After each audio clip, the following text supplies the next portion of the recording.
Welcome, everyone, to the Four Post Massacre Podcast. I am, of course, your host with the most of nothing. I am, of course, Zahia Morgan. You can simply call me Zaya. With me tonight is none other than my wonderful, brilliant, delightful, downright amazing, colorful co-host.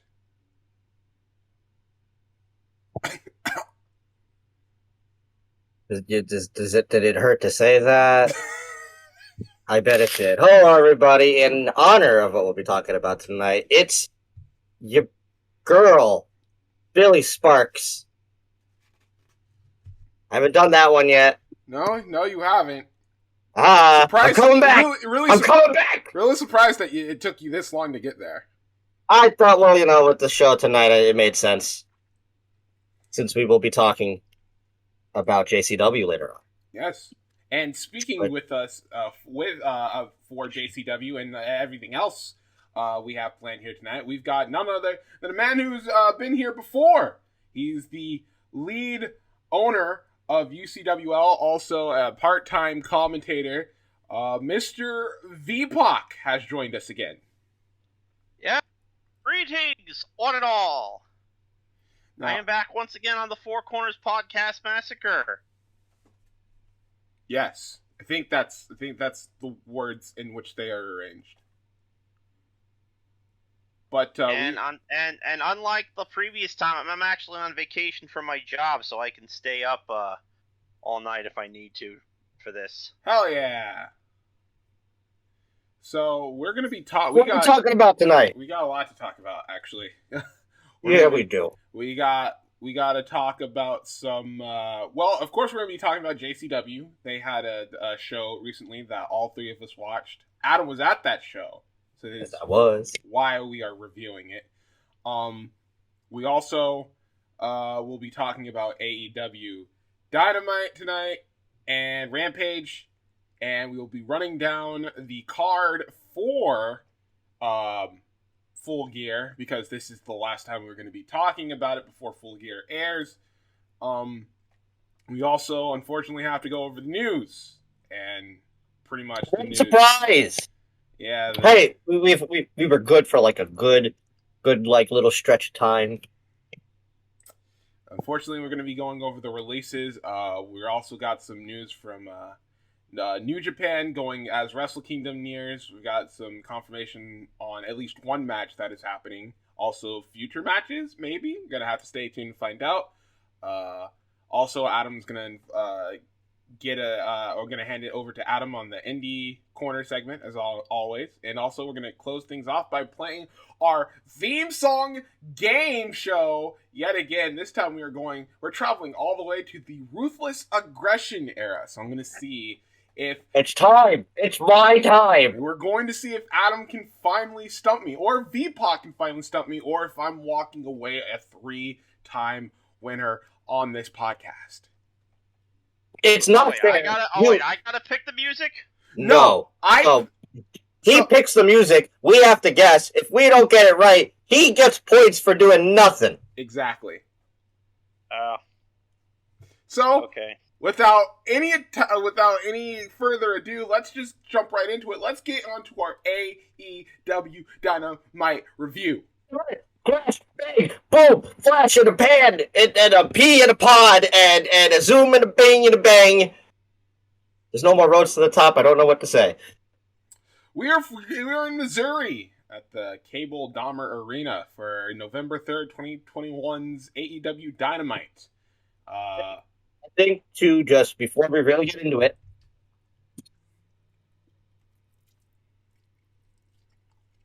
yes? Adam? It probably makes sense to start off talking about it quickly. Zahia probably wanted to bring it up in the news segment, but I don't think it would make sense with talking about it then. Tonight's show had a really weird feel to it, and that all stems off of the news last week. Oh, yeah. Which came out right after the day after we did the podcast. about John Moxley entering himself into a rehabilitation clinic for his for sobriety. Yep. So because of that, John has taken a leave of absence, and of course, best wishes from all of us here, and obviously the entire wrestling world, to make sure he gets better and he can come back stronger than ever, and also, more importantly, be there for his little girl. Absolutely. Because of this situation, the whole show was pretty much flipped on its head. Tony Khan rewriting last seconds at the night, trying to get Miro in on time, with travel and all that. I can only imagine how that was. So tonight's show, while not the best, I can understand why, because the morale probably just wasn't all there. But I still thought the show itself was AEW, Yeah, I thought there's still some good stuff, especially with, as big of a shocking news as that was. I think what they did and what came out of it, they did pretty good. But let's. I just thought it'd be smart to talk about that first, so that we can you understand why tonight's show maybe has a bit of an off feel. Right.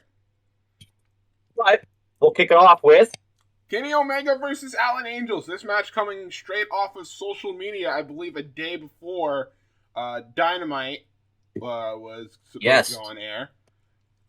This match stems back from last year on an episode of Dark, where Alan Angels was given, I guess, too much by the champion, which caused a legitimate outroar. He destroyed Kenny Omega's career.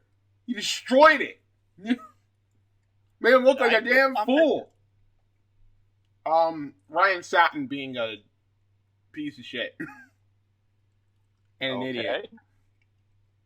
To make it, to shorten it, Kenny Omega had a match. Kenny gave Alan a lot of, offense. A lot of offense.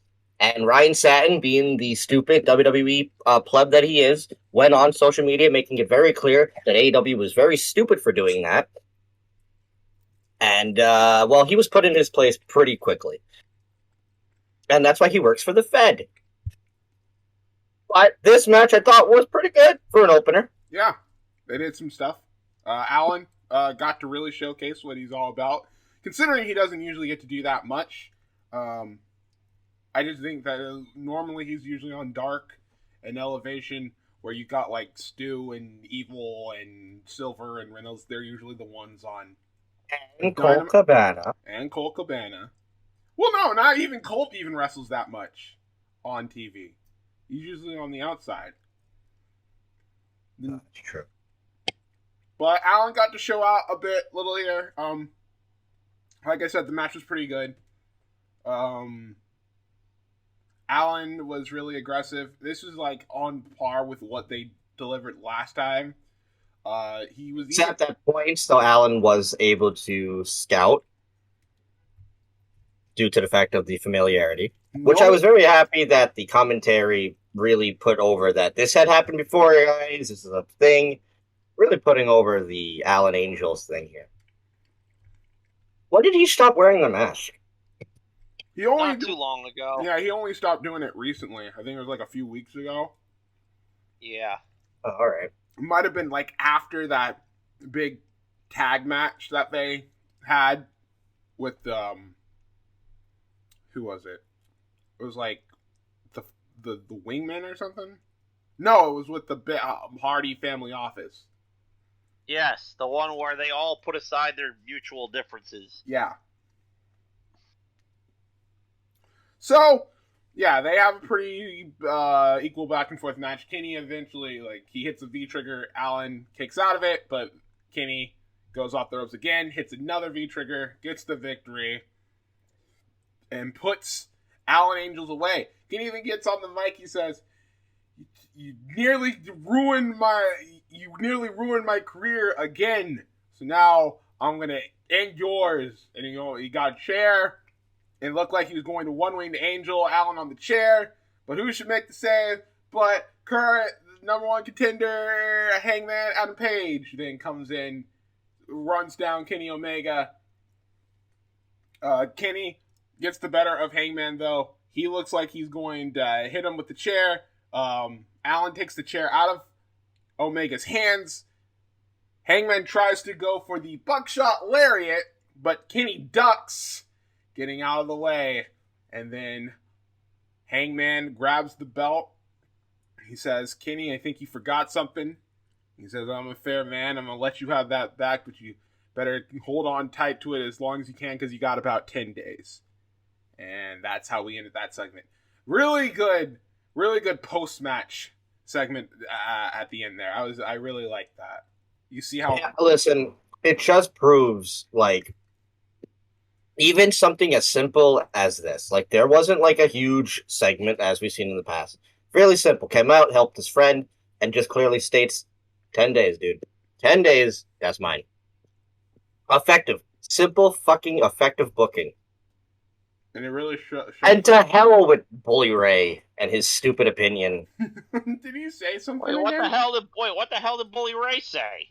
He's like, oh, AEW should keep it on Omega. It's not Hangman's time. What do you mean it's not his time? Exactly.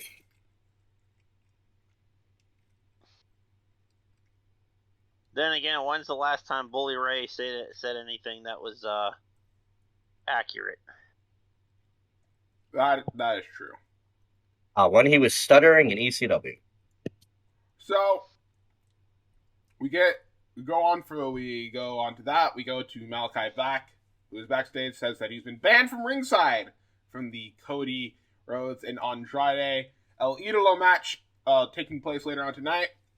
Says he thinks that Malachi is the big bad. He says, I'm not the one you need to be worried about. Because then he goes on to say, he brought up, like, when they killed Julius Caesar, it wasn't just Marcus who betrayed Caesar when he was assassinated. Which makes me believe there's a fucking rat in the Nightmare family. I wonder who it is. You think it's all? Or is the rat Pac? Ooh. But what about Death Triangle? Well, it doesn't look like they're like a thing right now. I mean, all these like trios are all over the place because like FTR is like with MJF and like Andrade, and I'm still confused about that. But whatever. No, he just paid. I feel like the Arn thing is too obvious, and then it's like, well, who else? So, Shoddy, Brock, Dustin. Speaking of AEW, they released 4 matches that are going to take place on Dark tomorrow. I know one of them is Darby versus QT. Now, they got Ryan Mantell, whoever that is, against Wardlow. This one is a flip of the coin. It's Evil Uno, Alex Reynolds, and Cole Cabana against the Gun Club. Oh, no! All right, we're done here. They got Alan Angels and 10... excuse me. Against Ricky Starks and Powerhouse Hobbs. Nice. And then they got this match. Andrade El Idolo against Warhorse. Are you kidding me? Which is bad. Warhorse is facing Andrade. That sounds amazing. Is that you being sarcastic, Zahaya? It's a bit of both. It's a bit of me being genuine and sarcastic. Warhorse. After this, Warhorse is appearing on AEW Dark after he got the shit kicked out of him in MLW recently. Yeah, and after Cody fucked him up too. Made him look like a fool. Yeah, well, that's what the internet does sometimes. Even though I am a Warhorse fan, not a super fan, but I'm into the Warhorse. Not as good as Danhausen. Love that Danhausen. But after this, we get the first of like the let's bring real life into the story aspect of things. And this promo that CM Punk gives at the beginning, comes out there and talks about Jon Moxley, He made putting over how legitimate of a man he is and all the support. But before we get into the second half, he made it perfectly clear that when he came out here, it was not for him. He wanted to make sure specifically that everybody knows that he wanted one man's name to be chanted, and that was, of course, Jon Moxley, because, admitting that you need help is not an easy thing to do, and obviously everyone is behind Moxley. Show nothing but support, and to anyone else that might be going through the same thing, and you think there's you nothing help, wrong with asking for help. There's absolutely nothing wrong with asking for help. So before we jump into the second half, which is more of the actual story-based part of the promo, this promo got a little bit of criticism online. Why? And I feel like that's because, and it's once again, you got to look back to the Fed, because it's been the only goddamn player in the game for 20 years. Real life shit like this is never, ever addressed or involved on WWE TV. That shit is always kept behind closed doors. So I feel like fans hearing about this got the wrong idea, thinking they were taking advantage of the situation, which is the complete opposite. And that's, once again, AEW trying to completely change the narrative of what a wrestling show is and not how the WWE works. And I feel like that was where the lines were drawn when it came towards people who criticized this part of the promo. I don't know what you're talking about, because the Fed is notoriously known for doing these things. Except for the difference. No. But they're not. But the difference is that when we do it in AEW, Punk does it. He uses it as a means for people to get help. When the Fed does it, they use it so a man's friend who has cancer, and they use that as a way to get the heat on the other dude. That's what they do. That's how this thing is so different from everything else. So if that's the case of what we're talking about, then of course it's different, because one isn't being a sack of shit. One owner understands the severity of the situation, where the other one is an old senile piece of shit. Well, it's not just the owner; it's the entire locker room and people. It just goes to show that this is the best place to work. Yeah. But before it gets even more out of hand, we'll continue, because my God, this is just a little sliver of what we got on Rampage. So after that, he said he wanted to hear two people's names. One was Moxley, and the other one, of course, being Eddie Kingston. Because on the last episode of Rampage, him and Kingston got into a bit of an altercation. Punk says that Kingston interrupted him, says he was supposed to be he was supposed to replace Moxley in the Eliminator tournament. It was supposed to be Orange Cassidy and CM Punk in the semifinals, but he couldn't do that because he wanted to get to the bottom of what this whole thing with Eddie Kingston was. But guess what? He can't do that now because Kingston's not here. And he's like, if you guys want somebody to boo, don't boo me, boo Kingston, because he was too afraid to show up. And from that was like, okay, this is getting good. This is finally what I've wanted. The honeymoon phase is done. It's time for Punk to be Punk again. And when we get to Rampage, I have a lot to talk about. He said on Friday he'll find out exactly who Eddie thinks he is. He leaves, and that's what we get. We wait. Well, this whole thing is he doesn't even want a match yet. He just wants an apology. He wants to see where Eddie's head is at. So yeah, that's good. V, any opinions on both parts of this promo?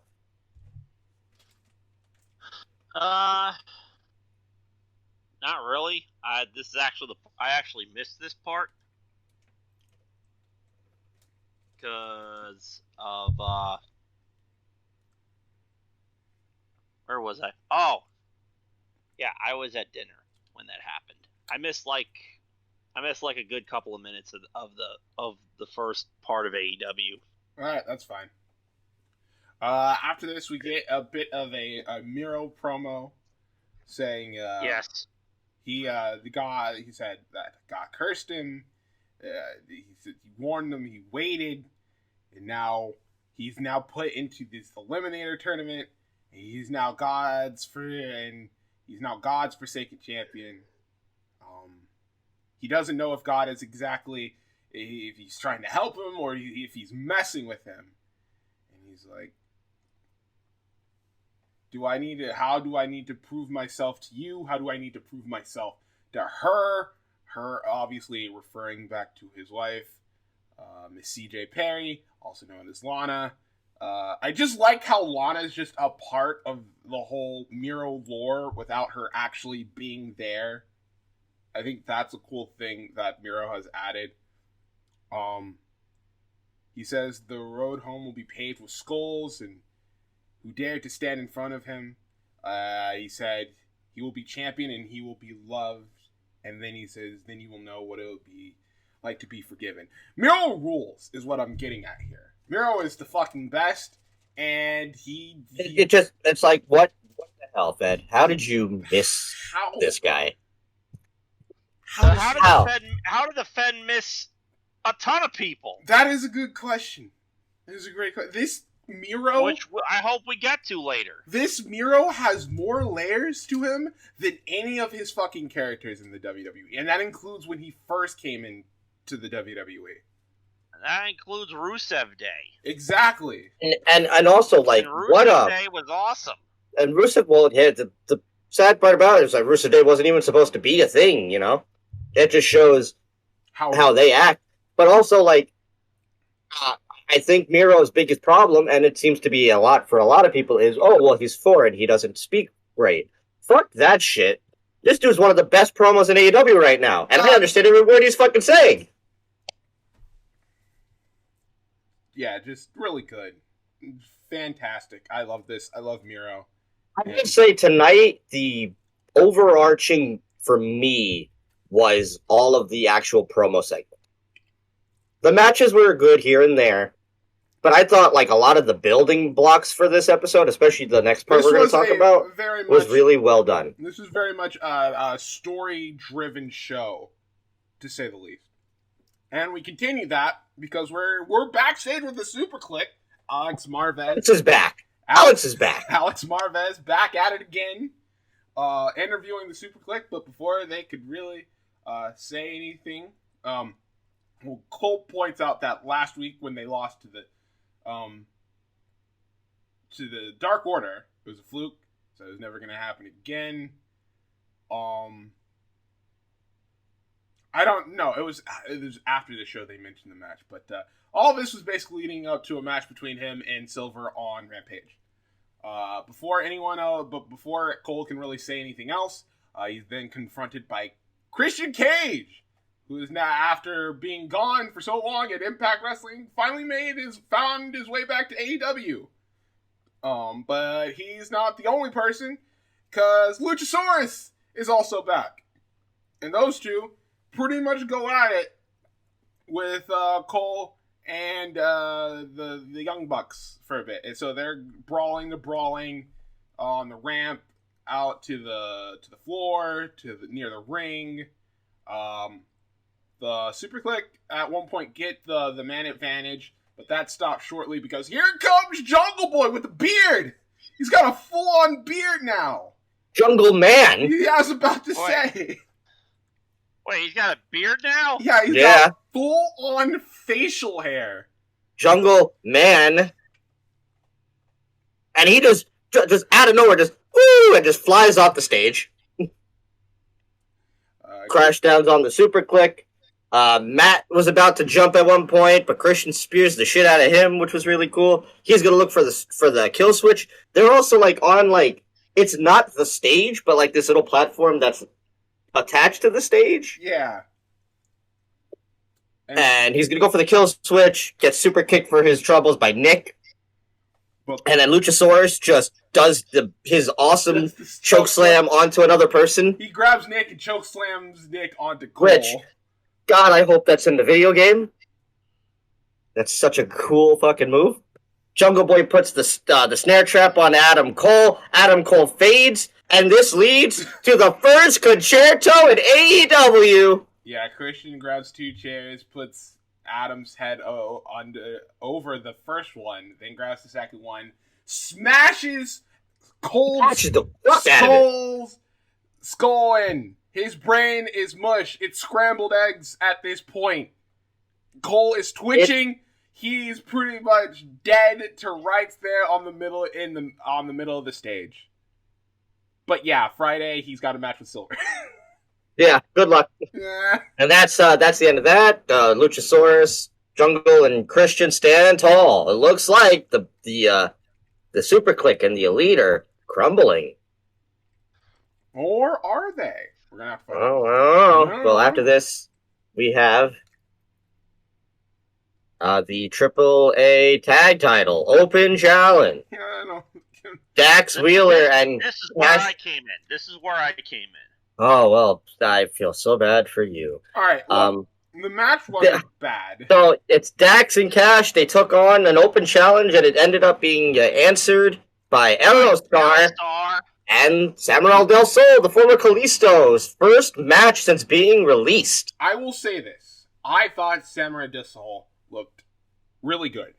It was Aerostar who was the one who was off. Okay, but this is like not a new thing for Aerostar. Wasn't Aerostar a part of Lucha Underground? He was. He was. And even in Lucha Underground, even with their fancy editing, Aerostar, I don't know if it's the mask, I don't know if it's the way he just wrestles, but everything he does, while sometimes looks pretty, always has an awful impact. Whether he hurting himself, hurting someone else, botching, Aerostar needs to calm down. Yeah. And my biggest problem with this match, I love the fact that we're getting a little bit more lucha on AEW, especially due to the fact that they have the AAA deal. Excuse me.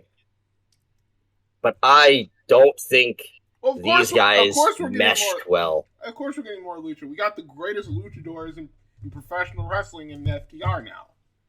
I don't think this match was great because I don't think these are. Is that their gimmick now? Yeah, they're the greatest luchadors to ever live. Yeah, they are the furthest thing from being luchadors. I love their new gear with the half Mexican, half American flags going on. Just really rubbing it in that they're like the best team in Mexico. They're great heels. They're great characters. I mean, if Samurai Del Sol, great wrestler, Aerostar is Aerostar. But these guys do not mesh well at all. I just think it was the fact that it was Samurai Del Sol and Aerostar that weren't meshing well for me. Because I liked it when FTR was in the ring with, SDS, but when Aerostar got in there, it was like... I was very confused that it was these two, because they made it clear AAA, and I don't know if Samurai Del Sol's been in AAA. Well, it's like you said, this is his first match since leaving the head. Like, I would have thought the smart choice is Drago and Aerostar, because that was, like, the team. Right. But we got Samurai, and then, Samurai Del Sol put himself in a whole bunch of shit, but I don't know if we'll talk about that or not. We're not talking about that, because it's such a non-issue. It became an issue. What did he do? The whole Brody tweet. Just to get it out there. Samurai Del Sol was just on Twitter, just explaining how much, he was here and how much Brody meant to him, how much he didn't spell John. Oh wait! I heard about this. Never mind. Yeah, he spelled Brody Lee's name wrong, and Chris Jericho took offense to it. Yeah, his wife and Brody's wife as well. He spelled his name John. It's Jon. I don't know. Really, I don't know. It was an issue. It was an issue that should have been not public on Twitter. My guess is autocorrect strikes again. Maybe. But even if that is the case, this is something this shouldn't have been public, because once something like this goes public, poor Samurai Del Sol, but also even more poor Amanda Huber, we're getting legitimate threats. Yeah, and it's fucking Calm down, everyone. It's not that serious. It has never been that serious. It was more than likely. My guess is Samurai Del Sol was probably tweeting it from his phone, and his phone just did an autocorrect, and he didn't realize it until somebody pointed it out. The main thing to take away from this story is everybody needs to calm the fuck down. And also, maybe don't make something like this public, knowing that that'll happen because of it. You have 1 million followers on Twitter, Jericho. Back to the match. I only brought that up because, I don't know, this match just didn't click for me, bro. He gets the roll. Samurai does a bunch of stuff. He gets rolled up. Gets the tights. That's it. There was like so many botches on Aerostar's part, which really affected the match. Yeah. We get. But I am interested to see if this is going to be a thing, because I don't think they're winning the tag belts at Full Gear. Nah. But I wonder if we're going to see more AAA Open challenges. That'd be cool. Especially since two guys don't have a job in ROH anymore. Ooh. Shida. We're backstage with Shida doing with an interview with Shivani. She gets just like most promos tonight. She gets maybe like a sentence out, and here comes Serena. It wasn't Serena. It was Nyla. Was last week? Was that last week? Nyla. It was Nyla. Sorry, it was Nyla. Nyla Rose, because she's going up against Nyla in the next round of the TVS. I was thinking last week. Eliminator tournament. Rose pretty much taunted her, grabbed at her leg, and said it's going to be an easy night next week. And Vicky did her fucking laugh. And that horrible, traumatizing laugh. Yeah. And then after this, it's time. No, I don't want to talk about this. It's time for the Inner Circle Town Hall. No more. No more. I want this thing to end. This was so bad. All over the place. So bad. Was this where they would choose the... Yes. Okay. Yeah. So, Sammy, Jericho, they all come out, yada, yada, blah, blah, blah. It's time to pick who's on the team, as we know Ethan Page is on it, and we know Scorpio Sky is out there. American Top Team come on out afterwards. Jericho's telling him to put some respect on his name. He founded the team 25 years ago. They're the number one, collection of killers, blah, blah, blah, blah, blah, blah. And then it's time to make the decision process. And one by one, it seems that they go down the line. Jake Hager's up first. Jake Hager calls out Junior Dos Santos, and then Jake Hager makes an awful fucking joke, and the crowd have no reaction. But Jake laughed. I don't even remember what the joke was. Me neither. But I just remember dead air, and then Jake going, Yeah, you want to talk about fucking dead air. Every single time they had to go down a member of America's Top Team, we got a fucking 6-hour explanation and fucking thing from Dan Lambert about where this dude has been, why they matter, all this other. He would shut the fuck up. Santana picks Andre Arlovsky, so I was already wrong. But then, like, the only actual compelling part of this, Paige gets on the mic. Oh yeah, Paige Vancett. Oh, talk about opening mouth, inserting foot.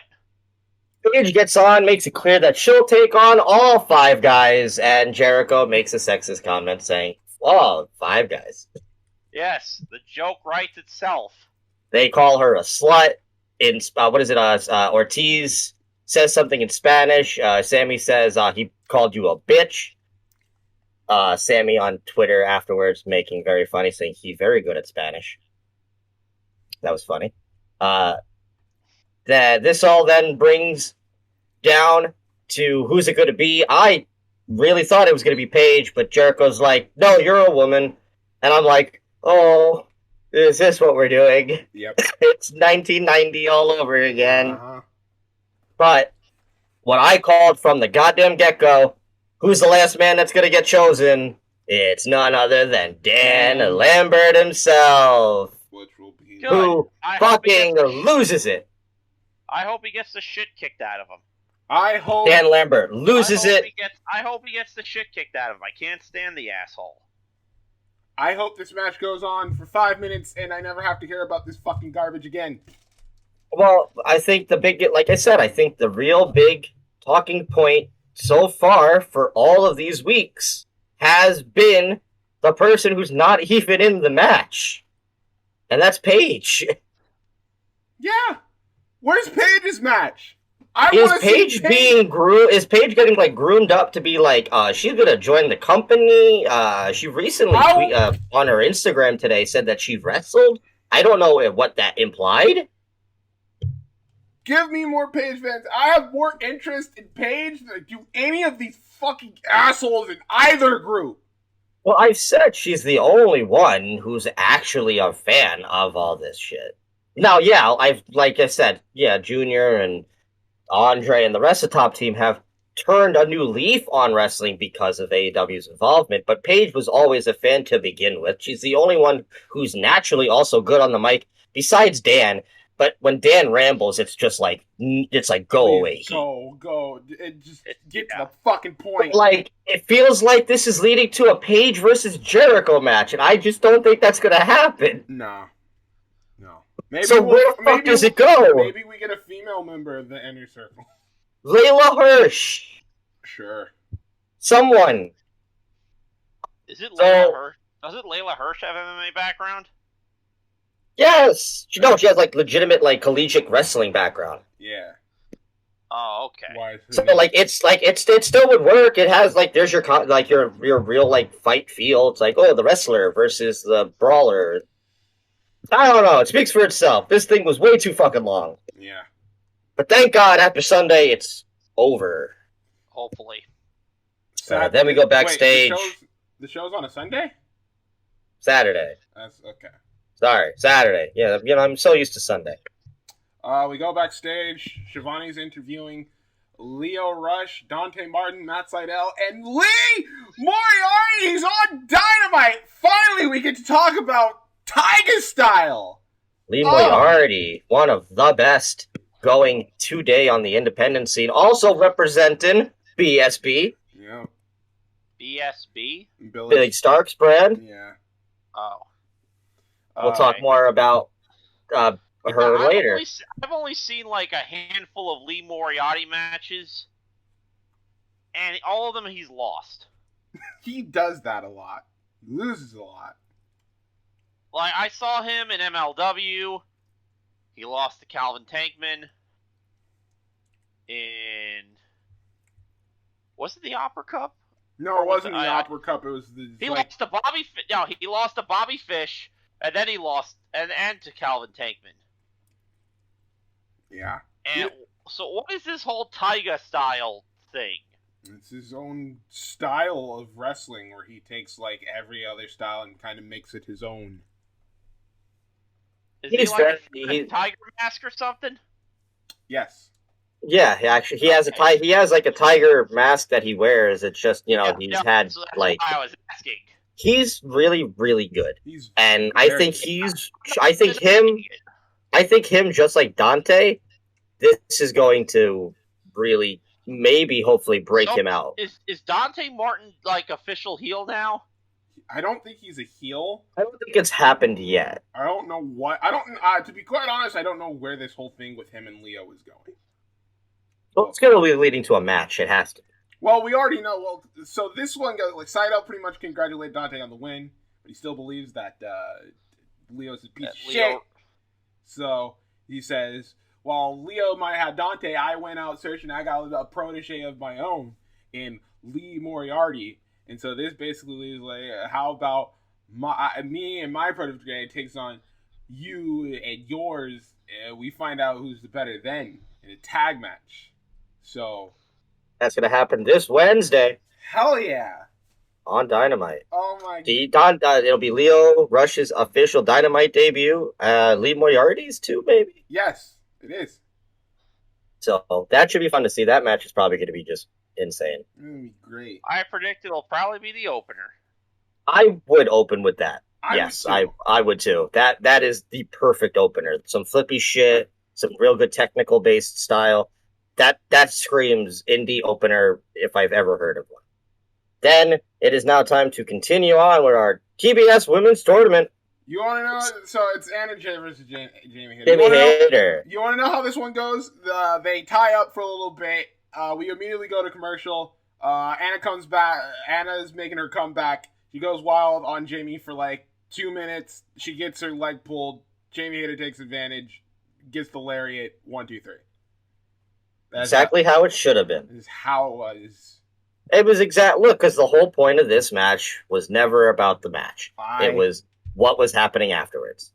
I will say that I liked what happened afterwards, and especially the tag match. I hope the tag match is good.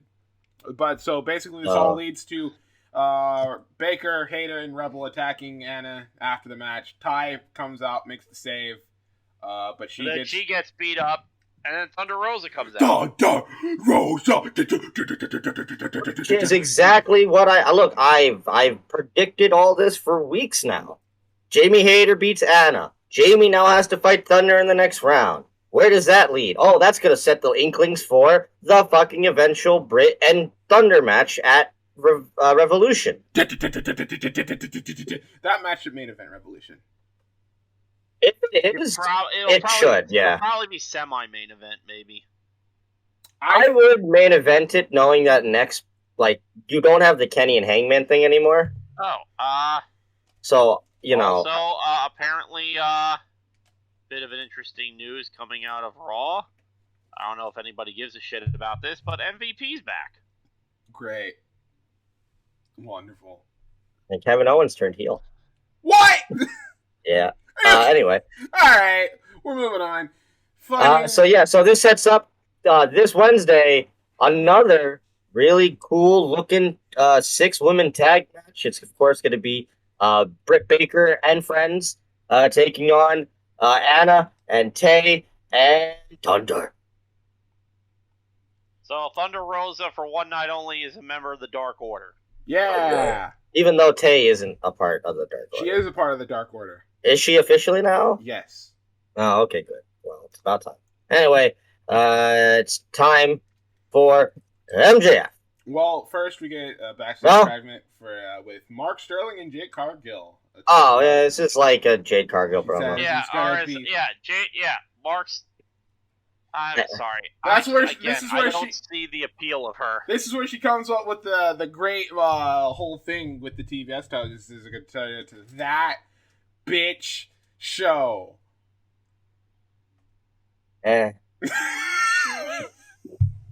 Look, I like Jade, but I don't. I don't see the appeal of her. I'm sorry. She looks too green to me. She is very green, which is my main concern. That's like my main concern. Yeah, she's too green in the ring, and from the looks of it, she's got. From the looks of it, but the pairing between the two of them, it looks like she's got Mark Sterling by the balls. This is a very weird pairing. We've been saying this for how long now? Since it started. Even though I like Mark Sterling a lot. Yeah, it's like Jade Cargill tells Mark Sterling, put me over, or I'm gonna grab you by your ball sack and crush them. I mean, this is it's a Jade promo. It's like 2 seconds. It's the same jazz. Yeah. Not really much to say. But after that, now it's MJF time, and this is a great segment. MJF. This is a great segment. So, MJF comes out. The guy who's constantly in character 24/7. Yep. I don't know how Alley Catch was with him for so long. At least I think they were together. Were they together, or am I? No, they were. They were in real life together. Yeah. Okay. Yeah, didn't he propose to her in the ring during the middle of a match? Yeah, and then they ended up splitting, and there's still nobody really knows why. I feel like it just because they're just too young. I think that was the real problem. But this is a great MJF promo. Darby is pretty okay. He's not the best talker, but MJF was on his game tonight. So MJF, Of course he is, because he's good at being an asshole. So MJF pretty much comes out. He says like he's gonna cut the bullshit, get right into it. Says that him and Darby, they're both pillars. Like all these other guys, they can come and they go, but we stay here because without us, this place collapses. So he doesn't understand why, since that's both the case, why the fans decide to cheer him and boo MJF. And then he says, "I get it." I don't know. Maybe it's because you come off as a bit of an asshole, MJF. Which he then proceeds to say the exact same thing. Like, these people can relate to you because you're one of them. You're a misfit, an outcast. You live life like reckless idiot. And all that. He calls him a symbol of everything that they can never be. Not a normal functioning member of society. You'll never fit in and you'll never win. You let your emotions get the better of you. You go from prolific pro wrestler to glorified stuntman. And he says that he can even probably beat him with just a headlock takeover. See, I thought like he should have probably just ended it after he said, he's going to delay. He should have just ended it after with like, because I'm better than you and you know it, but then he just decides to go on and like the whole headlock takeover thing didn't really add much. He's trying to point out like, I can wrestle. Yeah, I can beat you so easily with a wrestling move. Out wrestle, but I think he got the point across with it, just basically stating like, you're not a wrestler, you're just a stunt man, you're just a risk taker, and that's why I'm going to beat you at Full Gear. Darby gets on the mic after this. He's up in the crowd, not in the rafters. And he pretty much says that, yeah, we will have a wrestling match at Full Gear because I'm going to kick your ass now and get my anger out of the way. And he starts coming down. MJF is all like, absolutely fucking not. and then this clothesline, holy shit, this clothesline.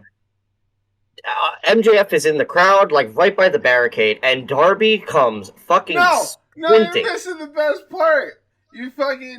He gets out of there, and then Sting comes out, but so does Wardlow and Shawn Spears. But I forgot all of the Stings. Comes out, and there's a bunch of fucking Darby ass people. I forgot, yes. So, like, Sting's got his whole army of masked Darby men. They basically Darby men. And they all that's what they were. Fucking swarm Wardlow and Shawn. Those bastards. And so MJF has to retreat backwards.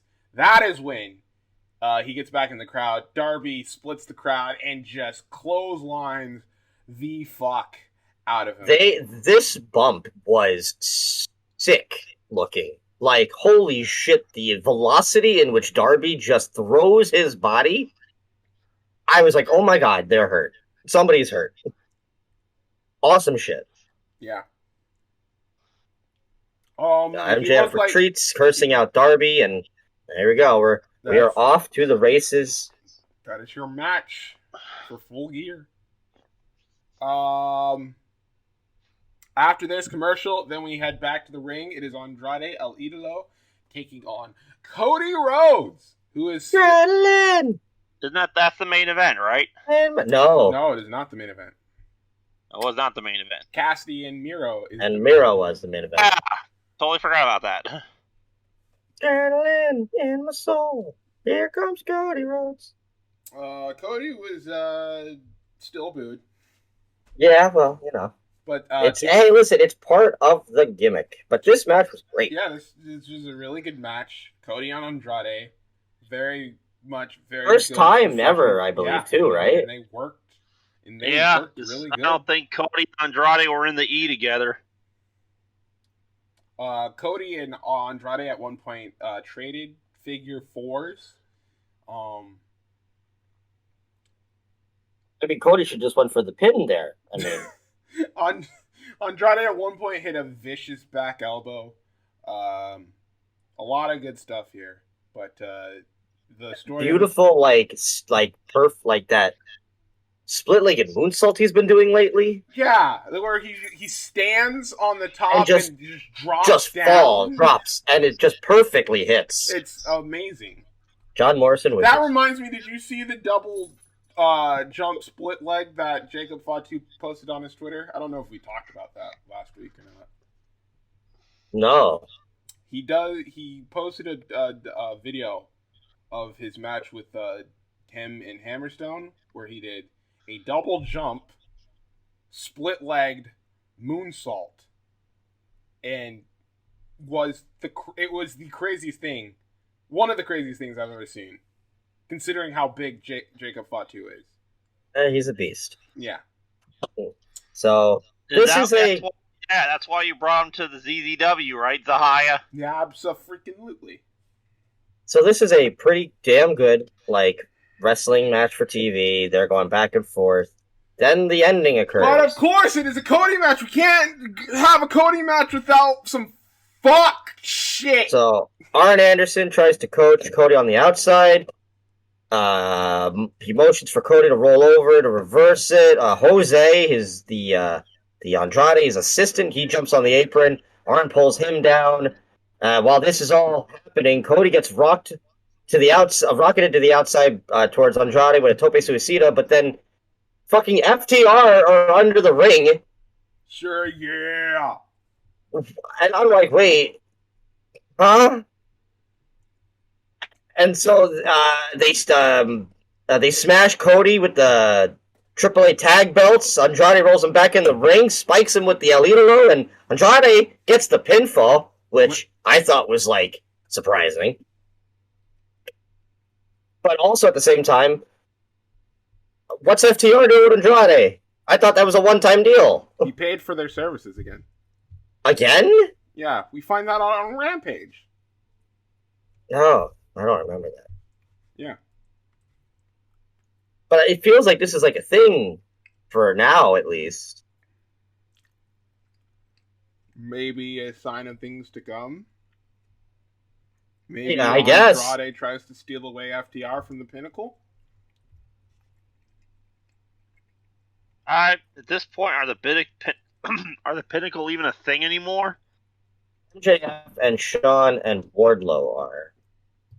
Yeah, FTR seems to be doing their own thing at the moment. But even Tully hasn't really been with Shawn lately. Nah.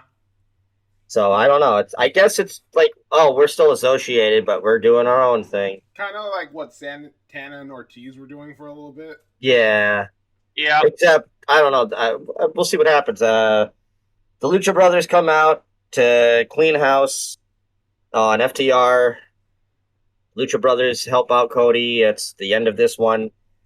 Just more build to wherever we're going. No Pac, no Andrade, no Malachi. Of course, he said he was banned. No official announcement whether we're getting a tag match or not. I assume that'll probably come on Dynamite. But fun match, continuing a story. A lot of other stories were added on into this, continuing FTR and the Lucha Brothers deal. Fun stuff. Yeah. I love Cody. Should we go to commercial? We get back, and Shivani's in the ring with John Silver. John Silver says he will be facing Adam. No, he won't be facing Adam Cole on Friday, because on Friday he says he'll be facing Budge. The Budge. He says on Friday he's gonna kick some Budge ass. Kick some Budge ass, and he's gonna make him his manager. He's gonna get him a new style. He's what he wants him to cut his hair.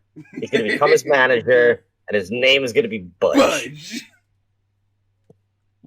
Oh my god! Obviously, making a reference to what the E had planned for him, right? That was great. Yeah, that was good. But I mean, and then when Friday comes, I mean, this Budge thing is this Budge thing is over. people in the crowd with Budge section signs. What the fuck? I mean, I know we're jumping ahead, but even he does like the boom, but he goes budge, and the whole crowd goes budge. And I'm like, wow, this shit's over. It's only been like 2 weeks. So there we go. But I guess it is time for me to do what I do best. Well, wait, before that, we get a video package aired for the Bunny versus Red Velvet. No, I'm good. Okay, all right then. Yeah, good. Proceed. Do you really care about the Bunny and Red Velvet? Well, we got to talk about it. Well, then go ahead, talk about it. No, we'll talk about it when we get to Rampage. The Bunny and the stupid. I don't want to talk Move about that. on. All right, so as we've made clear on not Rampage, on Dynamite, we're going to have that that 6-women tag match, as it'll be Dr. Britt Baker, Jamie Hayter, and Rebel taking on Thunder Rosa and TJ. We're going to have Dax Harwood and Pac are going to go at it. That's an interesting matchup, if I say so. We're going to have the tag match of Dante Martin and Matt Sydal Dante Martin and Leo Rush taking on Lee Moriarty and Matt Sydal. We're going to see the contract signing between Kenny Omega and Hangman, and I do believe Shida and Nyla is also confirmed. I mean, they said it on the show, but there's no match graphic for it yet. And probably something else. Oh, Daniel Bryan is going to fight Rocky Romero? Yeah, oh, yeah, that's right. Danielson is facing Rocky Romero. Is this Ring of Honor 2005? But Orange Cassidy in Rocky's corner. Yeah, because he's technically... I'm assuming that might have something to do with the fact that Rocky Romero and Trent used to be tag partners in New Japan. He's loosely a best friend by association. I was just like, whoa, Rocky Romero, where'd that come from? But sure, yes, Rocky and Danielson should be fine. Yeah, well, Rocky, believe it or not, actually just had a small stint in Impact where he challenged Trey Miguel for the X Division title. Mm-hmm. So that means it was pretty good. It was a pretty good match. So we got all that. Yeah, Ed, you want to know something pretty funny about Trey Miguel, Zahaya? What's that? Trey Miguel is starting to look more and more like Ricochet than Ricochet looks like Ricochet. That's... Yeah. Yeah. Yeah. Yeah. Poor Ricochet. Poor Ricochet. He did take a really sick Claymore on SmackDown, if you saw that. Yeah, I saw that. Cool. Why? Really but they moved him to SmackDown, and they're still burying him. Yep. That's the Fed for you. But that's everything you have to experience for Dynamite this Wednesday, the go-home edition before Full Gear this Saturday. This Wednesday. So let's talk about what we all came here to talk about. Rampage. It's Rampage. Not Rampage. We got the main event. No. Orange Cassidy versus Miro. I keep forgetting. This match was actually really good. Yeah, for a match that was like last minute. Yeah. They really... honestly, everything that happened in this match, I could have easily seen John having the exact same style, but Miro just obviously adds the fucking physicality aspect just a little bit more. Because it felt like probably everything that would have happened. But Brian is on commentary. Big Money Matt is still watching from ringside. I guess that's still a thing. I'm so sick of this feud. I'm so sick of it. I thought it would have ended with the Jack Evans thing. I thought it was over too. Where does it go? But Matt Hardy, I have other issues with Matt Hardy right now. Speaking of Jack Evans, him losing that hair versus hair match to Orange Cassidy may have been the best thing to happen to him. He no longer has that mop of hair on his head anymore. Or that scrub. He actually looks like a more toned up version of what he looked like in Ring of Honor in the early days now. Yeah, the Prince of Parkland is back. But Orange Cassidy and Miro have a fun-ass match. This is really good, and there was, 8 minutes left on the TV? Yeah, I was, wondering, how I just thought Miro was going to come out and fucking kill him. No, they had a pretty competitive match. Orange selling his bruised ribs still. Miro completely fucks that shit up and just ripped off that. He just tosses his man anywhere he wants to. He just belly to belly tosses him on the outside of the ring, and the sound that Orange's back makes off the floor is disgusting. Just absolutely brutal. Miro just kicks the shit out of him for a good majority of this match, but Orange Cassidy, saying he ain't no bitch, comes after Miro. He's fighting back. He's going after the big man. He does a fucking flying crossbody through a table. We have 2 minutes left in the show. He surprisingly picked his ass up, hits the beach break. I was like, oh my god, is Cassidy about to win? No, Miro kicks out of that. And that's pretty much like the end here. Orange goes for the orange punch, but Miro blasts him with a body block. And that leads to the game over. And just wrenches that shit back on Orange. And Orange has no choice but to tap. Brian comes to the ring, stares down Miro, offers the hand. Miro goes, nah, I'm good. And I can't believe this was not something I wanted, and now I want more. In the E, did they? Yeah, but this is different. They had a match, I believe Solomon pointed out. They had a match in a King of the Ring tournament match, and I think Miro won that. So now they are doing it again, but this time this is like two totally different people. Oh yeah, absolutely. This is the fucking American Dragon versus and the Redeemer, God's forsaken champion. Like, this is an unchained Miro and an unchained Brian, and wow, I don't know how I'm gonna feel about this match. Fucking violence, and I'm gonna be for it. This is gonna be so good.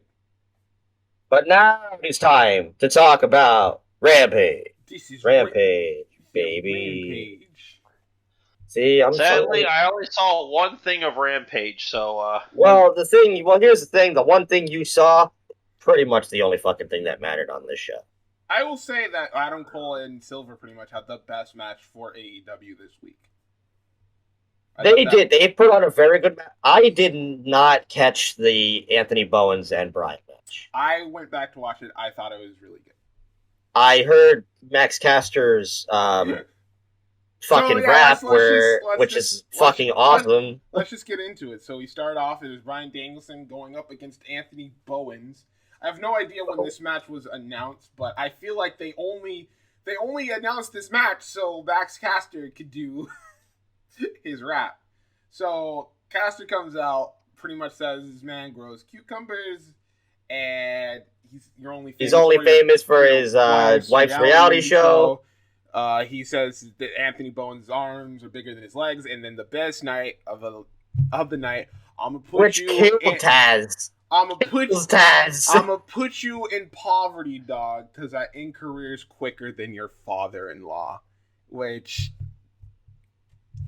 I did. Props. Taz loses it on commentary. Taz and Starks and Ricky are just like, oh my god. Who's Danielson's father-in-law? John Laurinaitis. Oh. This coming a day after the releases. Yep. Oh yeah, that's right, because John Laurinaitis is talent relations. He's dating the Bella's mother, I think, right? Oh no, he's married to her. Oh, he's married to her. Yep. And I mean, holy shit, this might have been the best most savage. Just like Caster, man. Amazing.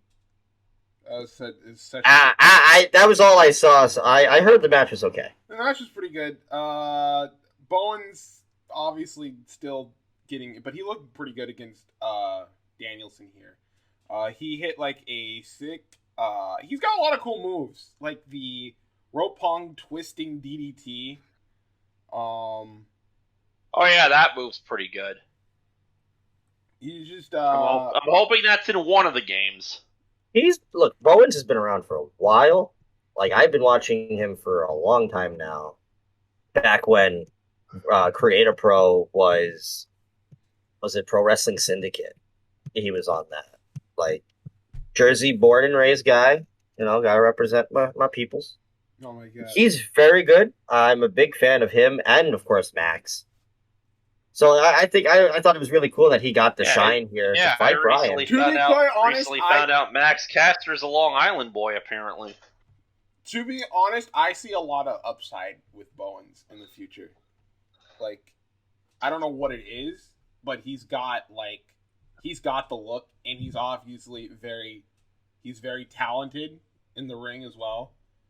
Like, I think they only have Max with him, I think, because he's, like, probably not, like, the best on the mic. So that's, like, Max's job. Max is for, yeah. But like, he has his hype man things that he does, He has the, the Acclaimed have arrived and all that. Yeah, he screams where they are and then goes, the Acclaimed have arrived. Like, for two guys that were never a team before, this is one of those, like, put-together teams that has really worked out. Yeah, you want to know who the last time that it worked for? Sheamus and Cesaro. Okay. Besides them. Oh. DIY. Yeah? Yeah, I guess so. Yeah, you're right, man. Ciampa and Gargano never really a tag team, and then they got put together. They were never a tag team until they got to the E, and, well... They were probably the best tag team. They were probably one of the best parts of NXT for a long time. So they technically still are. Danielson takes out Caster, takes out with the drop kick, takes out Bones with the drop kick, hits him with a bunch of kicks, puts him in the lapel lock. Bones has nowhere to go, tap out. It's short, probably one of the shorter matches that Danielson's had, but I think Bones. Then again, Rampage is like what, an hour? Yeah. Yeah. But hey, get Brian on as much as you can. Why not? And I think a lot of this also stemmed from, hey, Max, do your fucking thing. Yeah. But so we go on to that real quickly into we get a video package explaining that, again, Andrade paid for FTR services. He might need them again for something. Who knows? But then it is time. Oh my God. The one thing that CV made it very clear to me that the only thing he saw in Rampage was this. And I told him straight up, it's the only thing you needed to see. Because God answered all of our prayers and gave us the goddamn promo we've been waiting for. And there's so much to talk about between CM Punk and Eddie Kingston. So... Oh my God. CM Punk comes out. He says he's ready to go face-to-face with Eddie. He invites him to the ring. Eddie is not here. But Punk makes it very clear that, if I just keep talking and talking, he'll come out and interrupt me eventually. And right on cue, here comes Eddie. Even Punk states, like, right on cue, what a surprise. He is in street gear. And Eddie is mad. Eddie is a madman. He comes out. When is he not angry? He comes out. I don't think I've ever seen that dude smile. He comes out, he starts mocking CM Punk's, like, crossed arms, like, like Mr. Series. He comes up there, he says, you want an apology, right? That's what you want an apology. You fucking answer me when I'm talking to you. To you. God, it just immediately the tension is like, oh my God, yes, here we go. Punk says, you interrupted me. Don't paint me as if I'm the bad guy here. You're the one who interrupted me. And Kingston the real heavy point of all of this was the crowd. Because this crowd was booing Punk, was booing Eddie, was cheering Punk, was cheering Eddie. It was all over the place. So Eddie makes it. So the apology comes from, he's like, I'm sorry I didn't show up because I had to stay home to make sure I wasn't sick with COVID. So that I can get, my friend get my friends backstage sick, and then he goes home and gets his kids sick. So he apologizes to the fans, but says, I ain't apologizing to no CM Punk. He says, I apologize for the fans for not seeing this is the great CM Punk versus Orange Cassidy match that they wanted it for. And he says, but for Punk, I have the world's smallest violin, and I'm playing it for your ass right now. Amazing. There's points where the crowd starts chanting and Eddie starts being like, "Yeah, go ahead, Punk, Punk's like, don't you do that? Don't get them involved. This isn't between them. Stop prolonging and then just fucking apologize and be a man." And Eddie's like, "You want something? You want an apology? How about fuck that? I'll give you the truth, everybody. I'll talk about you. I'll talk about how you were one of the goddamn people I looked up to. People like Samoa Joe, people like Homicide, people like Amazing Red. Fuck yeah, Amazing Red shout. You were the guys that made me want to do this, get in an independence. And I got in there, and guess what? Everybody was cool. Except for fucking you. You never saw it in me. Narcissistic bitch. He said you sat there. Always. He said you sat there and judged me. And he's like, why? Because I was fat? Because I like to eat too much? Because I didn't make friends with the right people? Because I didn't kiss ass? I didn't kiss ass. I didn't make friends with the booker. I didn't bury people and put myself over. He's like, you're the problem. He said, Punk says, all I hear is baggage. All I hear is a lot of baggage. All I hear is judging me. But guess what? It wasn't just me. It was Joe. It was Homicide. It was Danielson. We all judged you because we held you to a high standard, and you fell short because you're a bum. I said it, but I am not going to apologize for holding you to a higher standard that I did 15 years ago, but I am damn sure I'm a fool for holding you to that standard and expecting greatness from you now because you're a bum. And then immediately the crowd shifts. And Punk's like, don't boo me. Don't boo the truth. Like, the interaction both of these guys have at controlling crowds is fucking masterwork. So oh man. Kingston then says, would a bum go on to main event Full Gear? Would a bum have to go and sell his house during the middle of the pandemic while also working for the only professional wrestling? Yeah, he basically said, yeah, this is a shoot. Only professional wrestling company out there. Is that what a bum does? And so they're like, at this point, they're just getting up in each other's face. And he's all like, how about... He's like, stop. He tells him to stop smirking at him. He's going to say, I'm going to tell you it like it is. Nobody wanted you here. You know, like, nobody ever wanted you here. Everybody in the back is afraid to say it. Not me. Nobody wants you here, and they all want you gone. Crowd starts booing Eddie. Yeah, they're going... Crowd starts booing Eddie now. Like, this crowd is just all, like... just doesn't even know who to fucking side with. Yep. Which is just fucking perfect. He starts telling him to stop smirking at him like he did the other day, or he'll smack it off his face. And then he just pauses and does his little Eddie laugh and says, fight me. He's like, how about you fight me? Fight me. How about you fight me at Full Gear? How about you fight me on the 15th? Just, like, why don't you fight me? Fight me. Fight me. And CM Punk says, all right, Eddie, you want me to fight you at Full Gear? Well, I think that's too much of a high bar for you. So how about something like Elevation or Dark? That's more your speed. And the crowd again starts to boo on Punk now, and now we're cheering Eddie. And Eddie goes, you're a coward. Fight me.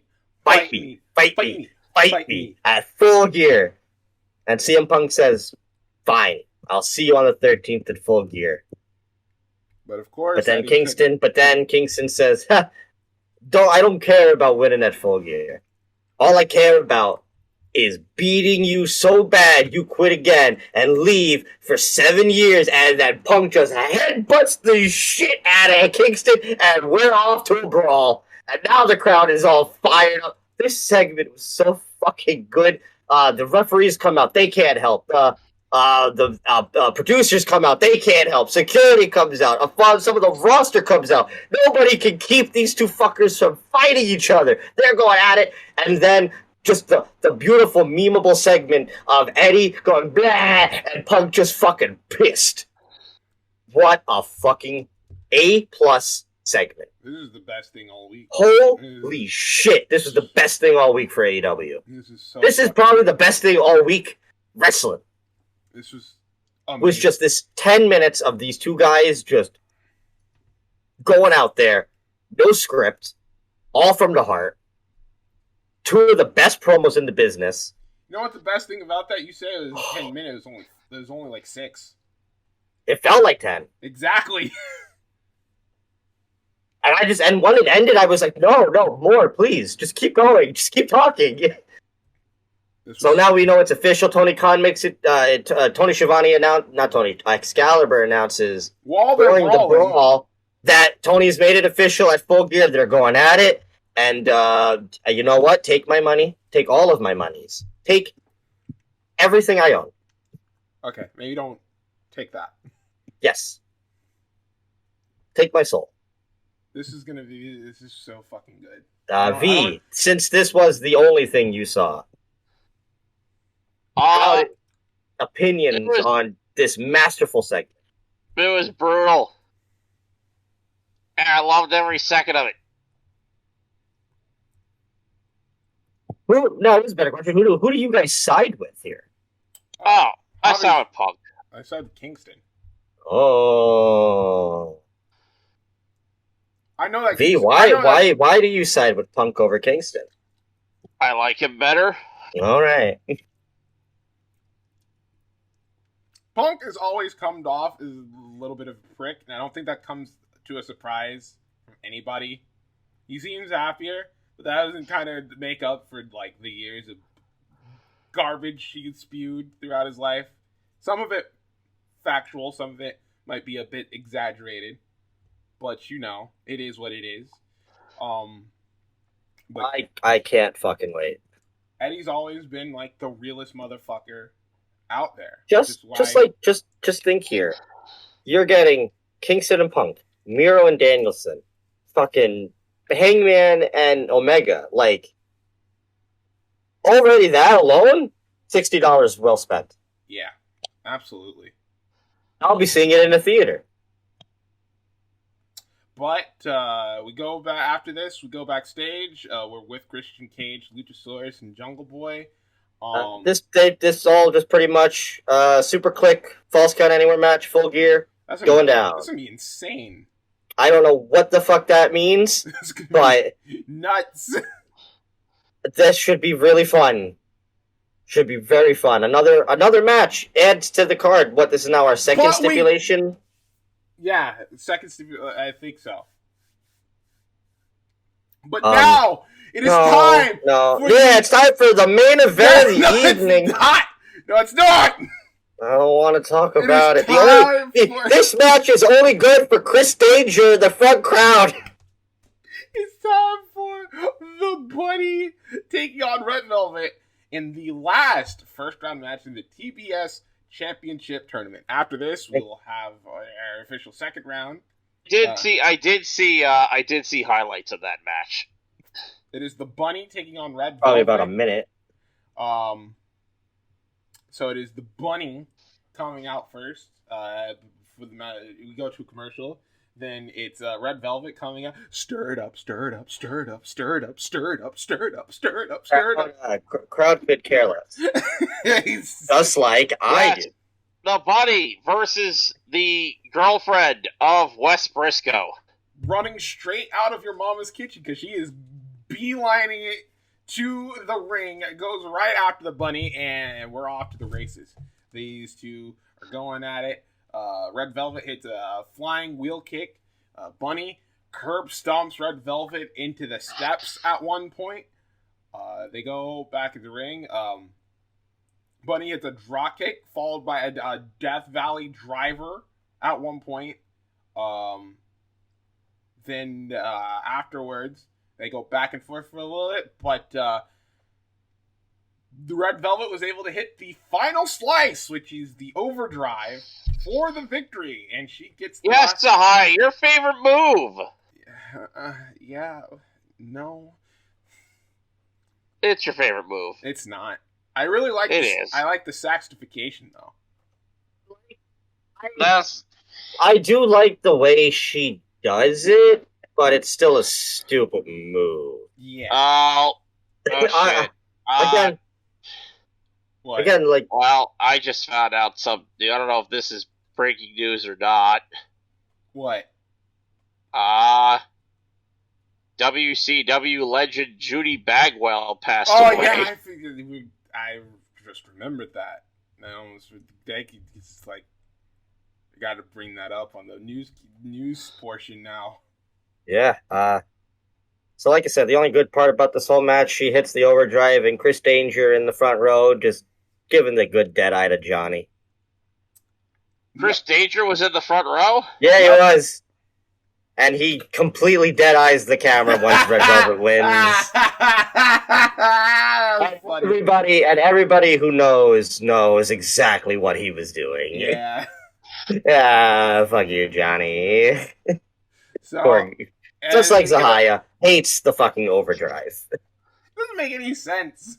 It doesn't make sense, but the way she does it is cool. Like the scissor kick You're into still it, like bumping on your knee. Yeah, okay, you offer more man. protection to the dude, to the person you're giving it to. Look, I don't want to spend any more time on this. Okay, after the match, Red Velvet gets stared down. She gets up in Jade's face because they're fighting next round. Jade does Jade stuff. Main event time. We get a split screen with John Silver and. Also, as of right now, I don't think anything has been announced for Rampage. Not as far as I know. They can't because on the show they didn't announce anything, and but yeah. Also, excuse me. Zahaya. What? Ruby Soho has been announced that she's going to be competing in an intergender match against. I was going to say this. Alex Shelley. He took my segment. I saved that for the indie spotlight, V. Well, sorry, Adam. I saw it and I had to tell Zahaya because I know how much Zahaya likes Alex Shelley. I saw that. I think that's going to be really cool. But we go to split screen. We're Silver and Reynolds and Bucks and Budge. And Mark Henry's like, so you want to call him Budge? And John's like, yeah. That's my manager, and I want him to get a cut. And at that point, Budge was like, shut up, Silver, just shut up. You try to make everything a joke. I don't appreciate it.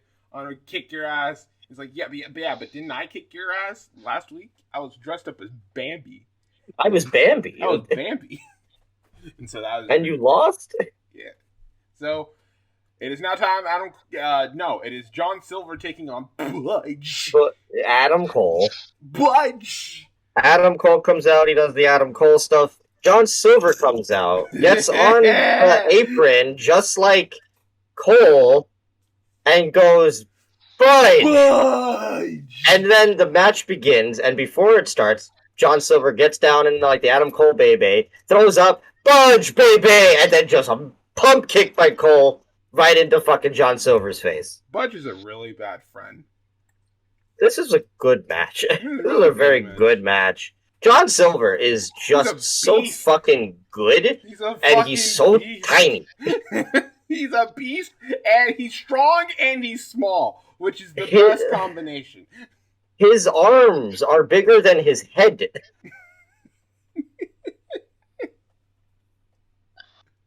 This is a very fun match. Fun match. Both of these men just go at it. They're just doing a bunch of spots. Cole gets like his fucking camel clutch, the Young Bucks kissing spot before we go to they're on the outside, and Matt's like, I got a coffee in my hand.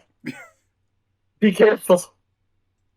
Silver eventually makes his comeback. He starts running wild on Cole. He at one point catches Cole off the ropes with a sit-out powerbomb, which was that was sick. Beautiful looking. He has this like crazy kick combo at one point where he's just like taking Cole's head off. He tries to pick him up, and Cole counters that right into the fucking patella brainbuster. It was so good. And for two guys who I don't think ever fought before. I'm pretty sure they've had a few matches. If they did, it would have been like when they were much younger. Yeah. But Silver. No, the Bucks start to get involved, but the Dark Order comes out, before they can really do anything. The referee has his back turned. Cole tries to go for a low blow, but Silver catches him, low blows him himself. goes for a fucking spiral bomb and gets the closest 2 count ever. The crowd legitimately thought it was going to be over. Cole goes for the Panama Sunrise at one point. Silver counters that, which pretty much leads to the end here. So Silver is running Rampage on corner while he's in the corner. Cole then catches him with a super kick to the head. Cole then catches him with another super kick to the back of the head. Then hits the boom. 1, 2, 3. Cole is the winner, and that is how we go off Rampage. Cole wins the Battle of the Budge. I can't believe that's what they named it. They named this the Battle of Budge. The Battle of Budge. What the fuck does that mean? It means I don't know. Budge. You guys need to watch. Yes. You guys need to watch Being the Elite. That's hard to watch so much. So much to watch.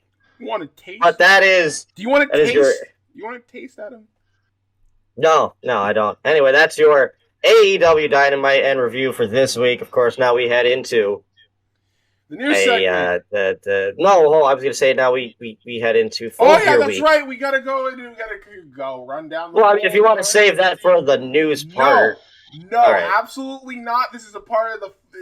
So yeah, we're gonna make this real quick and simple. Just say who you think is gonna win, and we'll move on.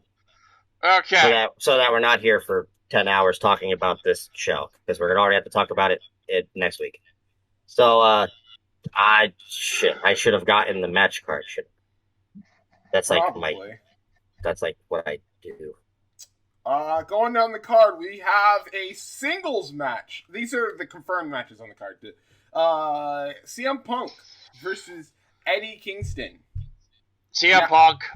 Now, a quick thing is, 1, who's the winner? 2, do you see this feud continuing after this match? I think Eddie wins. But not by clean tactics. You think this is only the beginning? I think this continues, yes.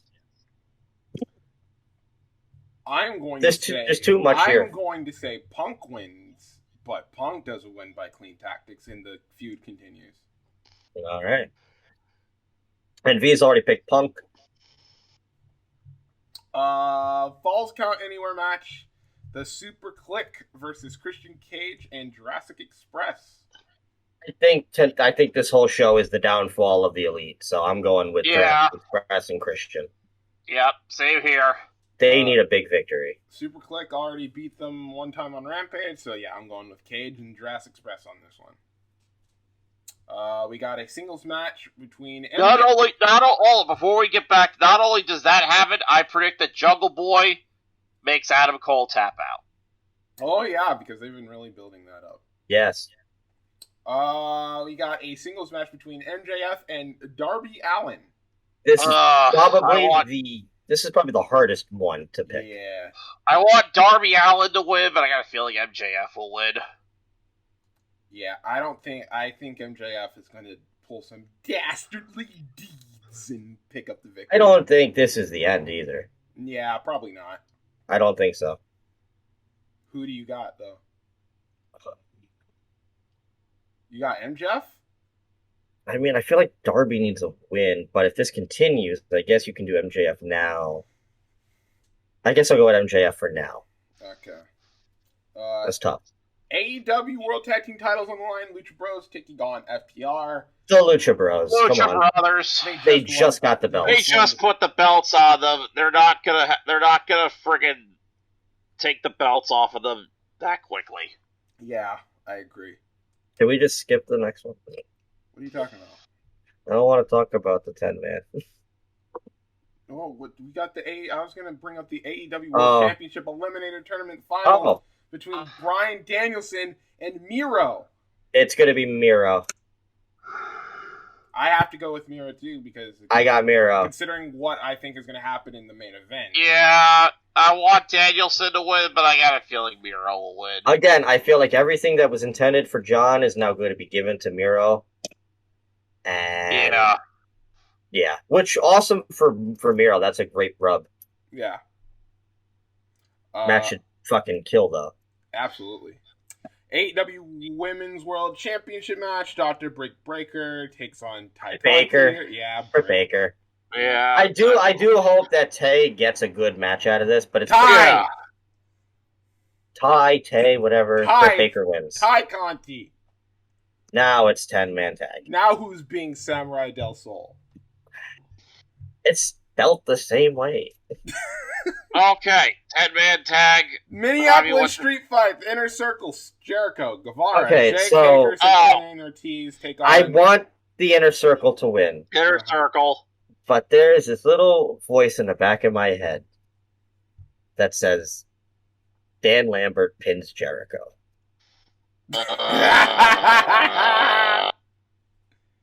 It just, I don't know why, but I feel it in my head. Well, luckily, But I'm gonna pick Inner Circle to be safe. luckily, I don't have that same voice in my head. I'm going Inner Circle because they haven't won a goddamn thing in this whole feud, except for that one thing with Guevara and Page. So, yeah. And man of last time, but not least, I mean, do we even have to? it has to be Page. It's gotta be Paige. It has to Yeah. be Page. If they do not put it on Paige, fuck. If they don't put it on Page, this is probably the biggest mistake they've ever made. This, in their young fucking existence, this would be the biggest blunder.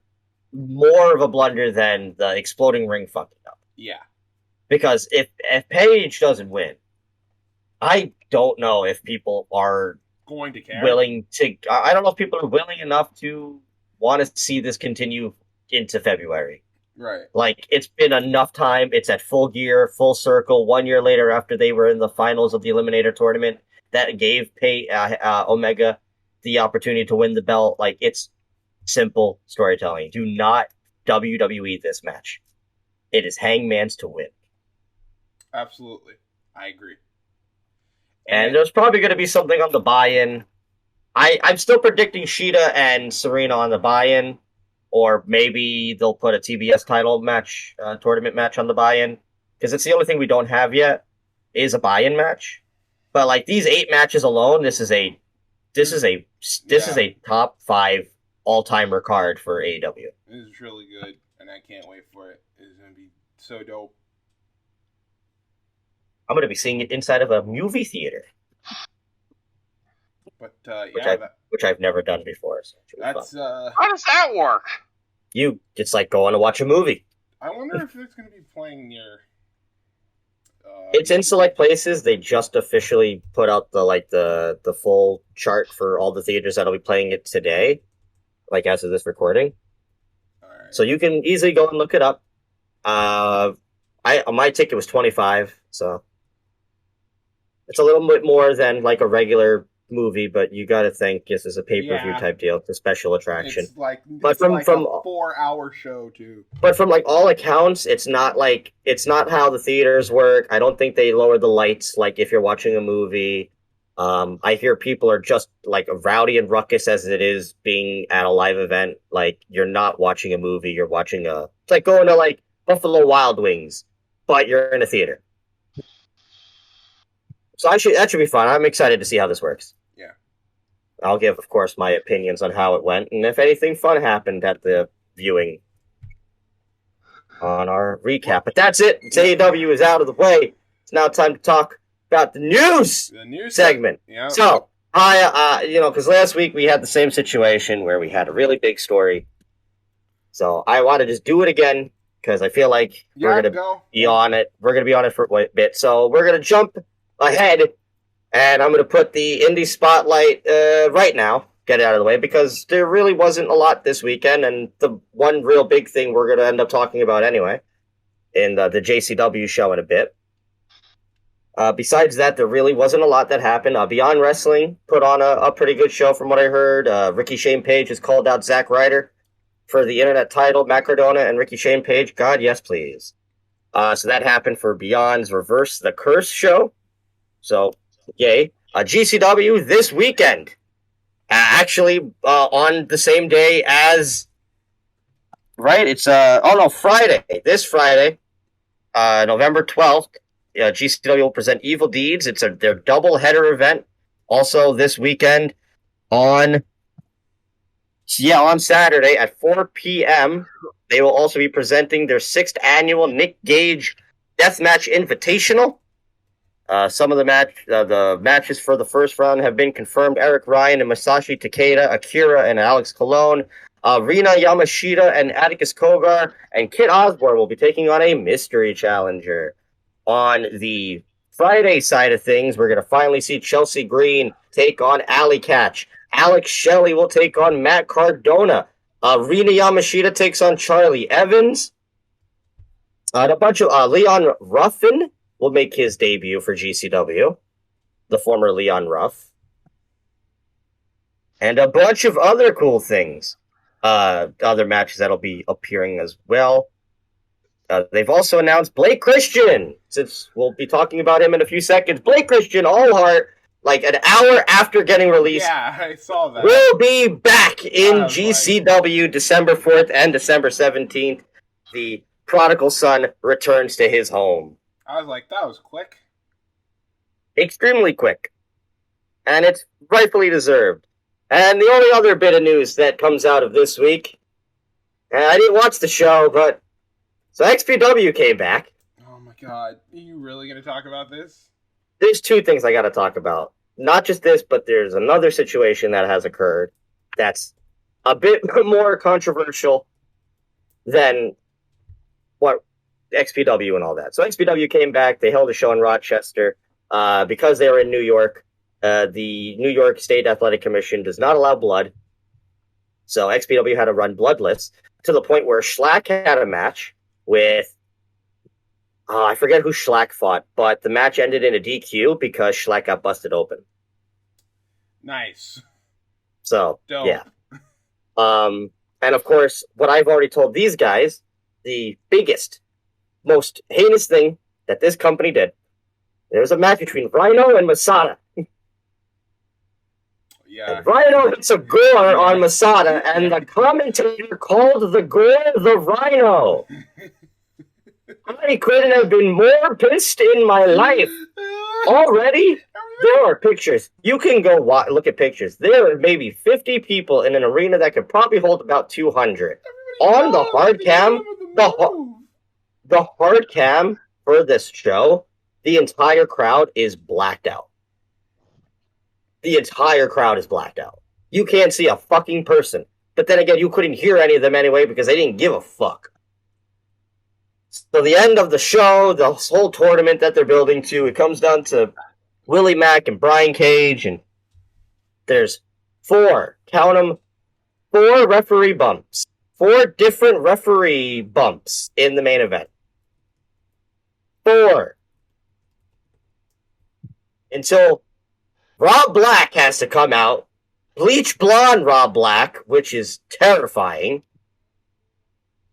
comes out, helps Willie Mack win. One of the first ref of the 4 refs that started the match is like, no, that's not going to happen. Rob's like, but it's my company. Then Rob, the belt gets thrown to Brian Cage. Brian Cage hits Willie Mack. Rob Black does the fast count. Rob Black turns heel. Brian Cage wins the belt. Nobody gives a fuck. The crowd could have cared so little. It was fucking stupid. I don't know why XPW is back. Nobody cared. I was on Twitter, and guess what? Nobody was talking about it, because I don't even think people remembered. I didn't remember that the show was happening until I went on a website trying to find MLW shit, and was like, oh wow, XPW's around. And then I turned it on to that awful Rhino bump. Just, god shit. Just garbage shit. So, I'm very ashamed about some of the wrestlers that appeared on this show, like Willie Mack and Rhino and them, because why are we supporting anything Rob Black does? I'm not surprised Brian Cage does, though. What were you going to say, Zahaya, before I get even madder? So, a thumbs up show? No! From all accounts, it seems like it was a pretty fucking piece of shit show.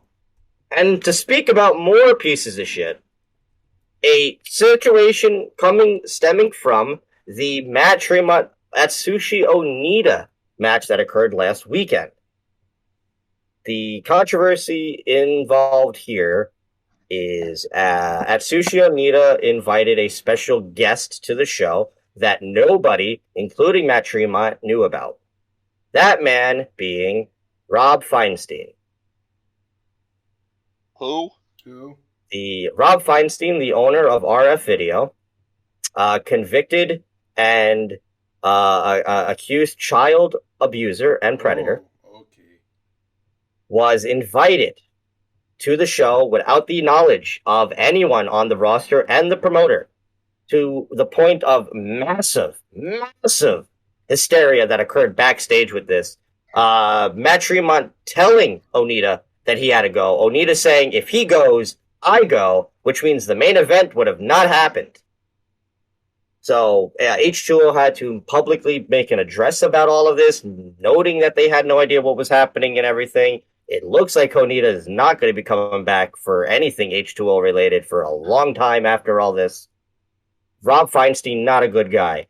Rob Feinstein shit does not end there, because currently, as of today and yesterday, as of this recording, so Sunday and Monday, the 8th and the 9th of November, Rhode Island Comic-Con was taking place, and Rob Feinstein had his own booth at the show. Wrestlers such as Matt Hardy were amongst those promoting the booth. Not a very, very good look for somebody like Matt, who is currently contracted to a company that prides themselves in making sure that people and pieces of shit like Rob Feinstein do not get public promotion. So Rob Feinstein, all of a sudden, back in the public knowledge. It's not looking good. I don't know what's going to occur for those who have been supporting him at the Comic-Con.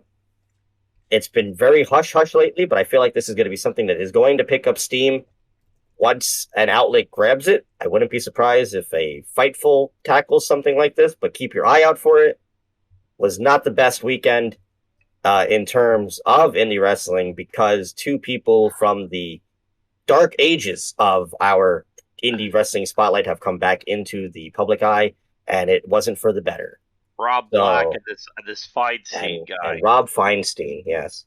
So, sad part to end that on there. But I thought it was important to bring up, please do not support anything either of those two men do. It's not beneficial for anybody, and to those who helped work with them, a little ashamed of those people. A little ashamed. Besides that, as mentioned before, JCW and JCW will also be returning next month. So we're probably going to talk about that show as well. But besides that, that's about it for me in this week's Indie Spotlight. Remember, support independent wrestling. It is the backbone of professional wrestling, and without them, there is no Stars of Tomorrow. Well, and now we could talk about, we brought up Judy Bagwell. Of course, condolences go out to the entire Bagwell family. Of course, Judy Bagwell, most famous for the infamous Judy Bagwell on a pole match. I mean, and of course, also being the catalyst of half of the WCW Tag Team Champions with Rick Steiner. Yes, she was basically the catalyst of the whole wrestling meme thing of on pole matches. Even though the match itself isn't about grabbing Judy. Yeah, it's a singles match. She's just on the forklift. But more than that, it's just condolences. But from everybody's account, it seemed like an incredibly nice lady. Yeah, just condolences to Buff too, because losing a loved one is hard enough. Especially his mom. Losing your mom, that's speaking from experience, I know exactly what Marcus Buff Bagwell must be going through right now. I mean, my mother passed away in 2015. How many years have we heard if Buff Bagwell's name is brought up, his mother follows right in suit. So, while not the best, moment of wrestling, very wrestle crap heavy, people remember Judy Bagwell. So she made an impact in the little bit that she was around for. So hearts, condolences, and all that go out to the entire Bagwell family, fans, friends, and all those who supported, not just Buff, but his mother as well. Absolutely. And before we get on to the releases, we talk about the Survivor Series teams. Well, before we do that, I wanted to bring in a little bit of news from you want to talk about New Japan? New Japan Pro Wrestling, because there is a bit of news going into that, especially regarding Wrestle Kingdom and possible Wrestle Kingdom matches. New Japan hosted Power Struggle this last week. This was made more notably because this was the first full New Japan show card in like over a year. 9 matches in total. We haven't gotten 9 matches on a New Japan card since pre-pandemic era. So this was a very special show. Some of the notable matches that went down,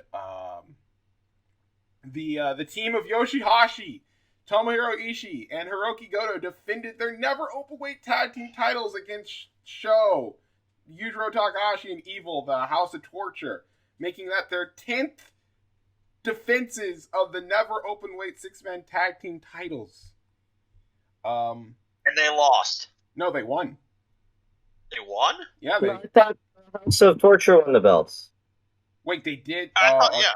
Okay, yeah, I was wrong. Fuck. Yeah, House of Torture won the belts. Alright, okay. Well, shit. Well, we go down to we had a KOPW title trophy, whatever the fuck you want to call it, match. It was an amateur style wrestling match. The stupid thing Toru Yano has. Between Toru Yano and the Great Okan, where they pretty much came out dressed in amateur wrestling gear and had an amateur wrestling match for like 3 minutes. Yano won off a surprise takedown that Okan didn't see coming. But after the match, he gets attacked by the Great Okan. So it seems like this isn't over. And I don't say this often, but fucking poor Great Okan. IWG. What'd you just say? Don't make me fucking repeat myself. I'm sorry. Did you just say poor No one Great deserves Okan? to be in a feud for the KOPW trophy. Not even the Great Okan. Knew you would come around. Shut the fuck up. The IWGP Junior Heavyweight title match. El Desperado beat Robbie Eagles to become the new champion. We got the best of this is also stemming from the fact that we have the best of the Super Juniors coming up, I believe, in a week or in a few days. I forgot to check the schedule. But he's going into that Ash champion. I think the most likely outcome of this is that Hiromu wins the best of the Super Juniors, and it'll be Hiromu versus Desperado at Wrestle Kingdom. IWGP United States Championship. Kenta is your new IWGP United States Heavyweight Champion. He beat Hiroshi Tanahashi with the Go to Sleep. And not only that, but after the match, went on a post-match interview, publicly made the challenge to one CM Punk. He's made it clear that his intentions that he wants Punk. So, I mean, do you think Wrestle Kingdom? I think it's very. I think it's but likely. with the restrictions though. I think if you can get him in for one match, if Japan gets their COVID shit under control, and they got 2 months though. I mean, I have heard a lot could happen in 2 months. I have heard, and they have stated that they will have an update on where things are going in about a month, I think. I saw Phantasma was announced for the Best junior of the Super Juniors, yes. So I guess there's something because he's been in America for a long time now, right? Yes. All right. Hey, listen, if it happens, I mean, that's fucking.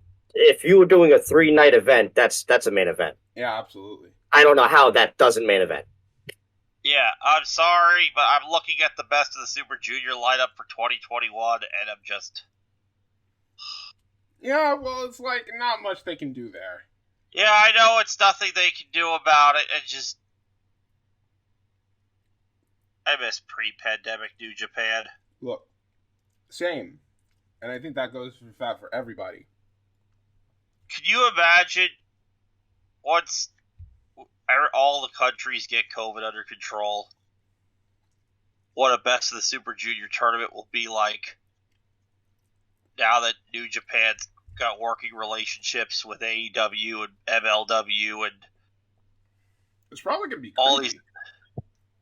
It'll be crazy. We might need 3 blocks.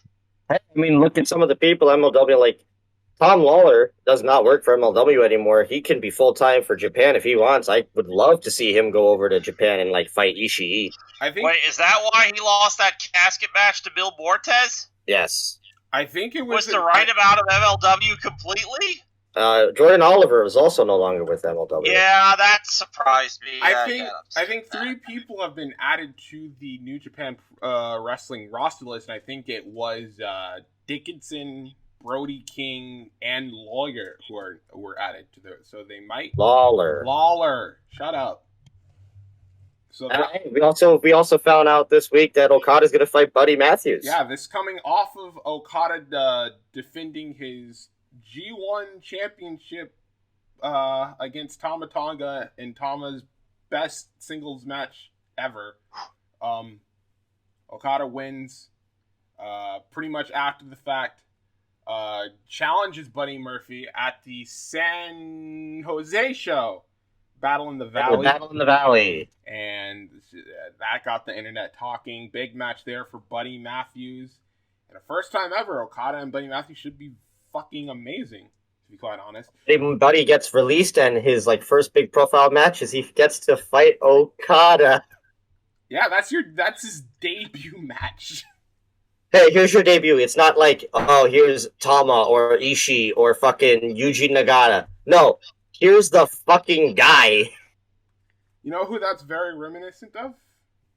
Kenneth Omega. No, Ospreay. Oh, yeah, all right. Ospreay, yeah, you're right. Yeah, Ospreay. Yeah. After fighting Okada in a singles match in Rev Pro.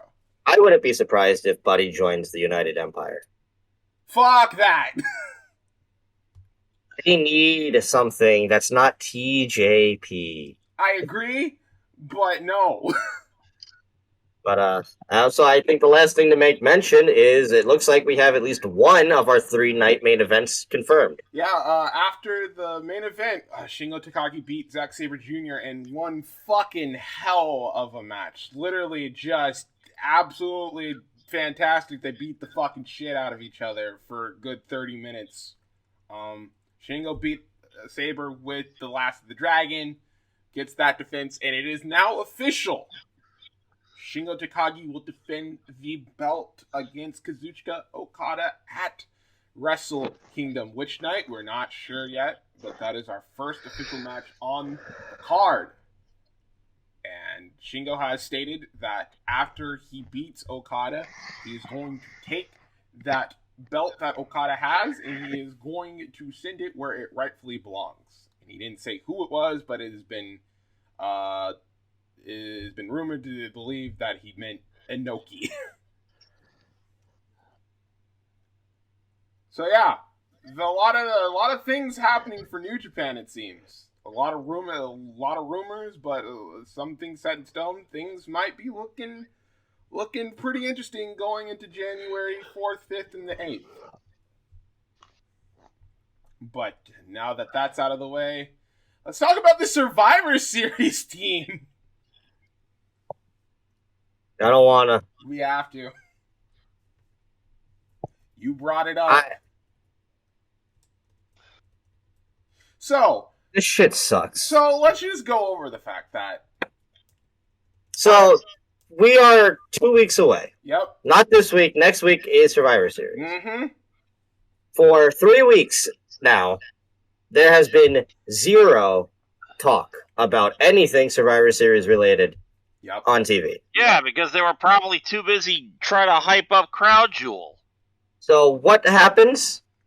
Just randomly at fucking 11 a.m. on Twitter. On Twitter, they're like, "Hey guys, we're just gonna start announcing Survivor Series teams with no fanfare, with no fucking anything. Just all right. Here's this guy, and then this guy, and then this, and also." like, it took them, 10 minutes in between people to upload it. Yeah. You would be sitting there for, 20 minutes, and you'd only have 3 members of this team announced so far. Oh, you want to keep the people on the edge of their seats, Adam. No, I don't!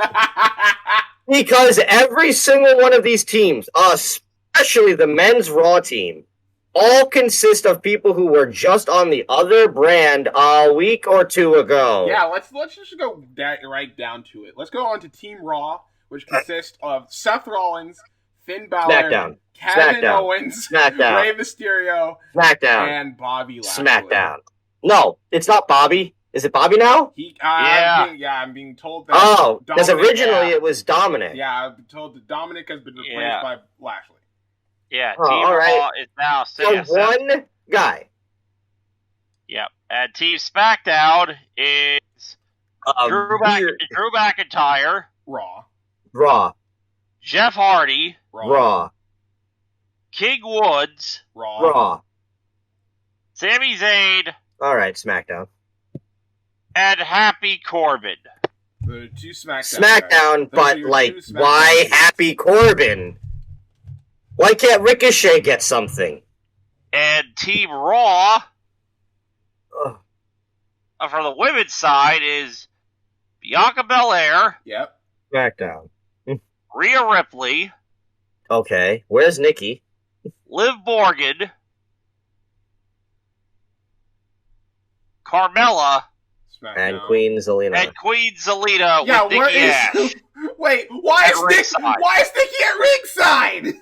She's like the mascot. Why? I know. And then Team SmackDown. Alright, now I get mad. Team SmackDown is Sasha Banks. Uh-huh. I get mad now. Shayna Baszler. Yeah. Shotzi Blackheart. Uh-huh. It's not a bad team so far. Natalya. Uh-huh. Again. Say that last one. Say it. Say the last one. Aaliyah. Sorry for all of our headphone users. Where the fuck is Tony? Where the fuck is what? Tony. Oh. Where's... Why Aaliyah? She pretty, I guess. You know what Aaliyah's debut on SmackDown has consisted of? She was in a backstage segment talking to Jeff Hardy, and then Sami Zayn told her to wear a business suit. That's it. Uh-huh. That's it. What the fuck kind of back-ass last-minute booking was this bullshit on these teams? None of them make sense. There are no teams that have any form of cohesion. Survivor Series just needs to go away. It's baffling. It's baffling because in a few minutes we're going to talk about an independent promotion that had maybe 50 fucking people in the crowd. Put on a better Survivor Series show than the Fed has in fucking years. No, we'll talk about that. No, because guess what? It was a Survivor Series show. There were Survivor Series teams. Most of the teams had a purpose. The main event was a storyline.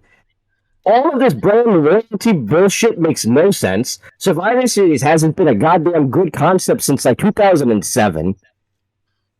You get one Survivor Series team match. Now you get 2 because the women have to get one. But none of them have any none of them mean anything. It's not Raw wins. Now what does Raw get? Fucking jack shit. They're like, okay, cool, we won. Alright, fine, whatever. And then 2 months from now, the Royal Rumble happens. So I guess it's not the one night of the year where everybody could fight each other. It's fucking stupid. The smartest thing that people have said is if you're going to do a draft, have the draft be after Survivor Series and have the winning team get the first 2 draft picks or some shit. Or the winner gets a title shot against the champion or something. They don't mean a fucking thing. Yeah, I'm sorry. The last good Survivor Series, in my opinion, was 2019.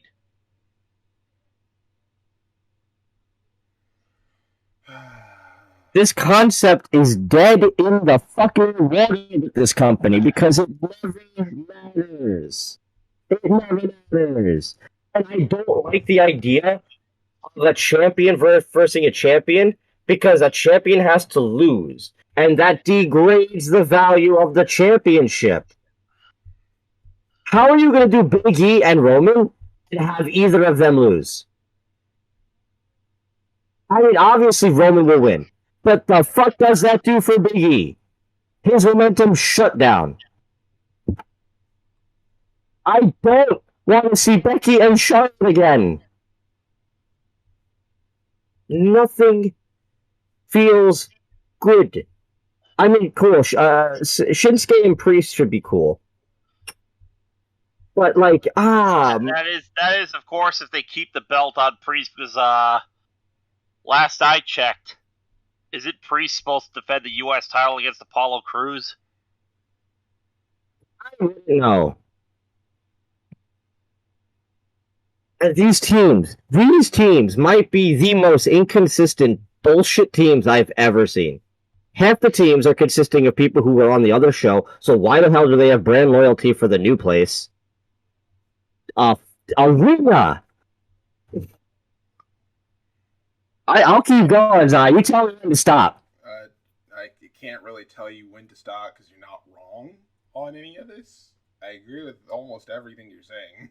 How many weeks do I have to come on here and talk about how fucking upsetting it is that they are not giving Toni Storm what she deserves? This whole company's aspect in the past few days has been younger talent. We got to push the younger generation, especially with the women lately, because we'll talk about it in the ratings, is that this whole new thing is all the women have to be at least... Adam. What?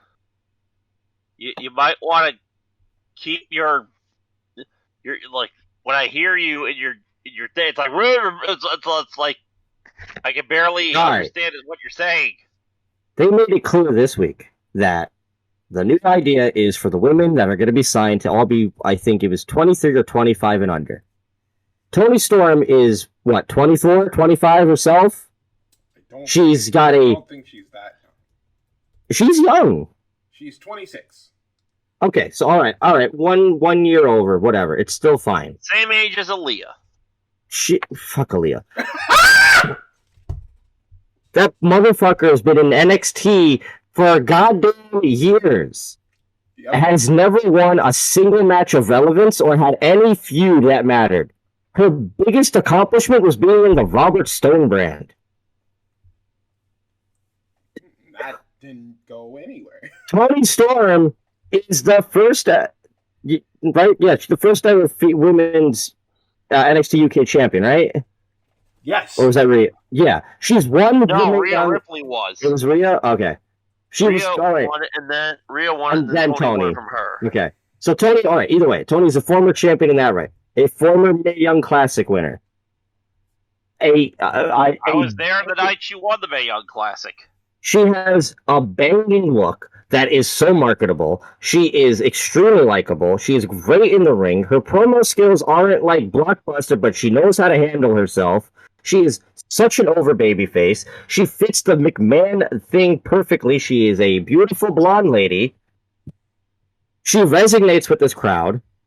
I don't think Vince has ever really been a fan of white women with big butts. She resonates so perfect with the crowd of young talent. You want to get the younger generation. Instead, here's bland-ass Aaliyah with zero personality, no gimmick, half decent in the ring. But Toni has one match with Zelina, wins, comes back on TV, loses, has not been seen. I would not be surprised if she is one of those 10 people that apparently are still on the chopping block. Which, if it is the case, good. Leave. Come somewhere that you're going to be treated rightly. Go to AEW. Go back to the Indies for all I care, because she was great on there. Impact could use her. This is a money talent right here. Why are we not pushing this woman? I will stop now, because we're going over. I just want to see Toni Storm wrestle again. That's all I want. Yeah, that too. I just want to see her wrestle. I can't even get that. No, instead I gotta watch Carmella 18 fucking times. Or I gotta watch this awful Shayna Baszler, Sonya, Naomi feud that makes no fucking sense. It's so aggravating how the women's division in WWE was at such a peak of, like, finally they got their shit right. And then here comes Bruce and John Laurinaitis again. One step forward, 3 steps back. All the time. More like 1 step forward, 50 steps back. All the fucking time. That's it. My rant's over. All right. Well, now that that's over, we can go on to more good news, and that's more releases. 18 people were released this past week. Do you have a list? If not, I'll find the list. I thought I had the list. I don't know where the fuck it went. My computer. Hold on, I'm gonna grab the release. Such a piece of shit. Okay, so yes, a few days ago, it was pretty much confirmed by pretty much all outlets that there were going to be cuts. And true to form, the cuts came.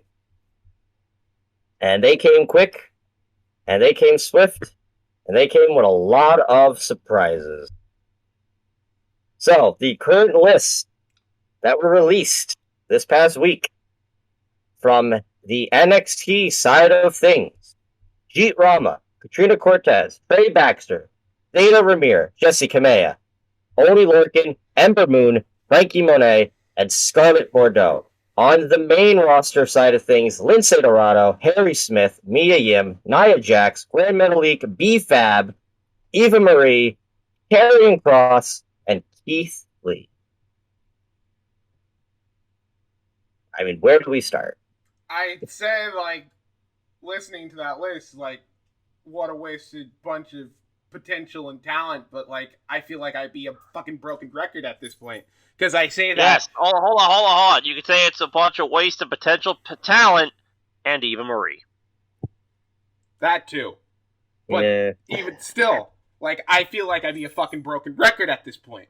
I feel like we do this every fucking month, or every 2 months, and I say the day... It feels like it's kind of been confirmed now that this is not going to ever stop now. No. It feels like every quarter we're going to be getting a massive, like, set of releases. And if that's the case, how the fuck are you supposed to have, like, any type of good morale in your company, knowing that at any moment your ass is expendable? Well, like I said, it was confirmed like a few days later that apparently there are 10 people still on the chopping block that are already, like, were about to be fired, but then they were like, all right, no, let them stay for a bit. But it just makes it clear that those 10 probably are going to be the next ones that get released. But it's like, you listen to that, it's like, holy crap, dude, like, I want out of here right now. Like, if I'm, like, that not important, like, what's the fucking point? You know? No, I agree.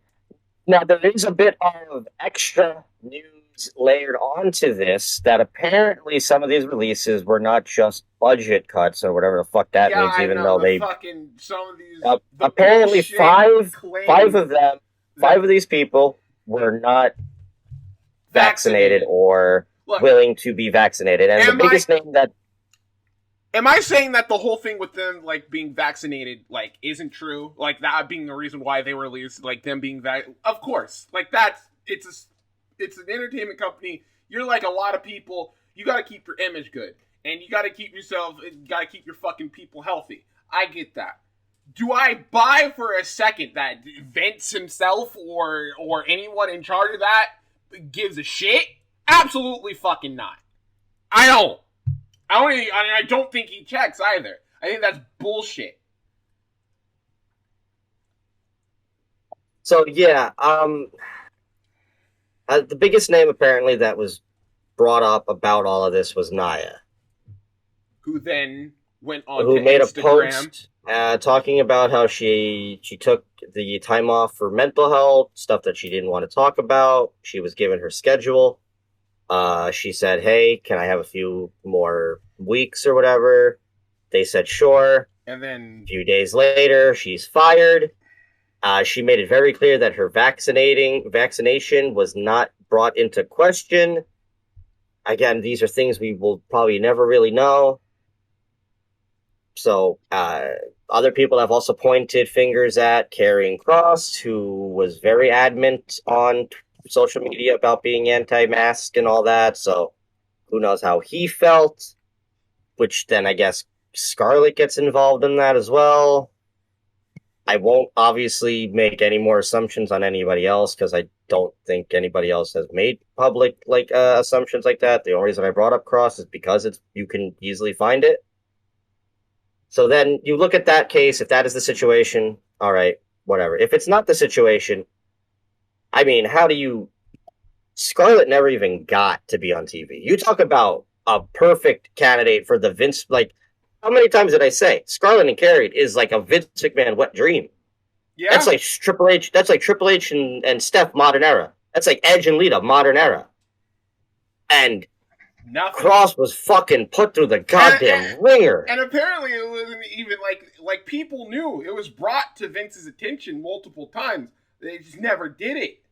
For what reason, nobody fucking knows. Apparently, Kross was written off TV recently because he was going to go through a 4th gimmick change. Of course. A 4th gimmick change since getting brought up to the main roster. All because from the horse's mouth from the boss, he wasn't getting over. How are you supposed to get over with the stupid gimmick he had, or when he debuts on roster with the NXT title and Jeff Hardy pins him? Scarlett never even got to be on the main roster. Katrina Cortez, what a sad story that's turning out to be, where her visa is now becoming a thing, and she might have to leave the country because of this.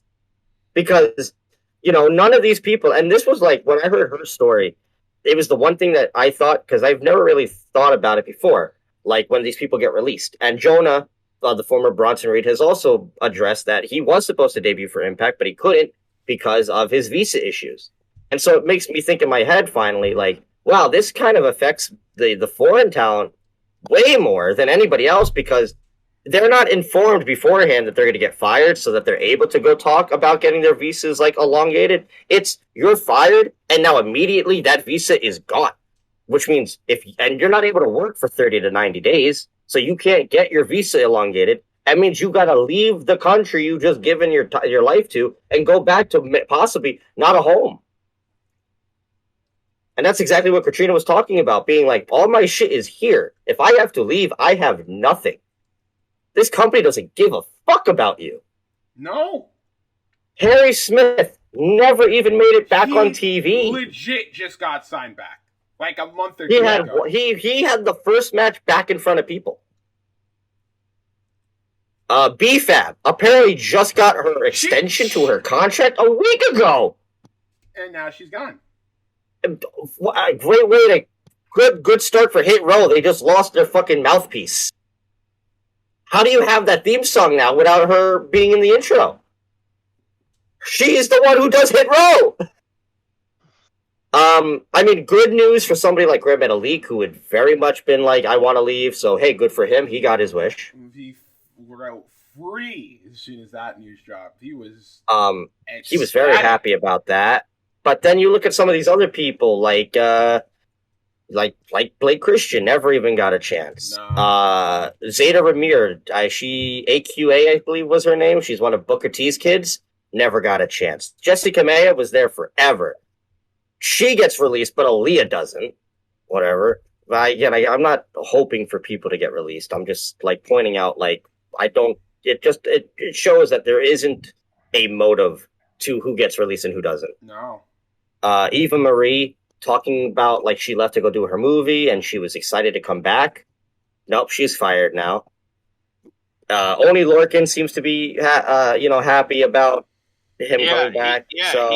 He does also seems to not hold a grudge towards me at all.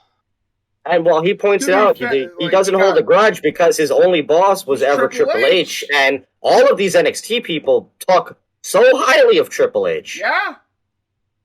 Ember Moon just saying all I can do is laugh. That sucks. Poor Ember Moon. Fuck. Poor fucking Taya, who never even got a chance, and also publicly stated that she was lied to by a lot of people. Yeah. I'm interested to know if she will ever mention who those people are.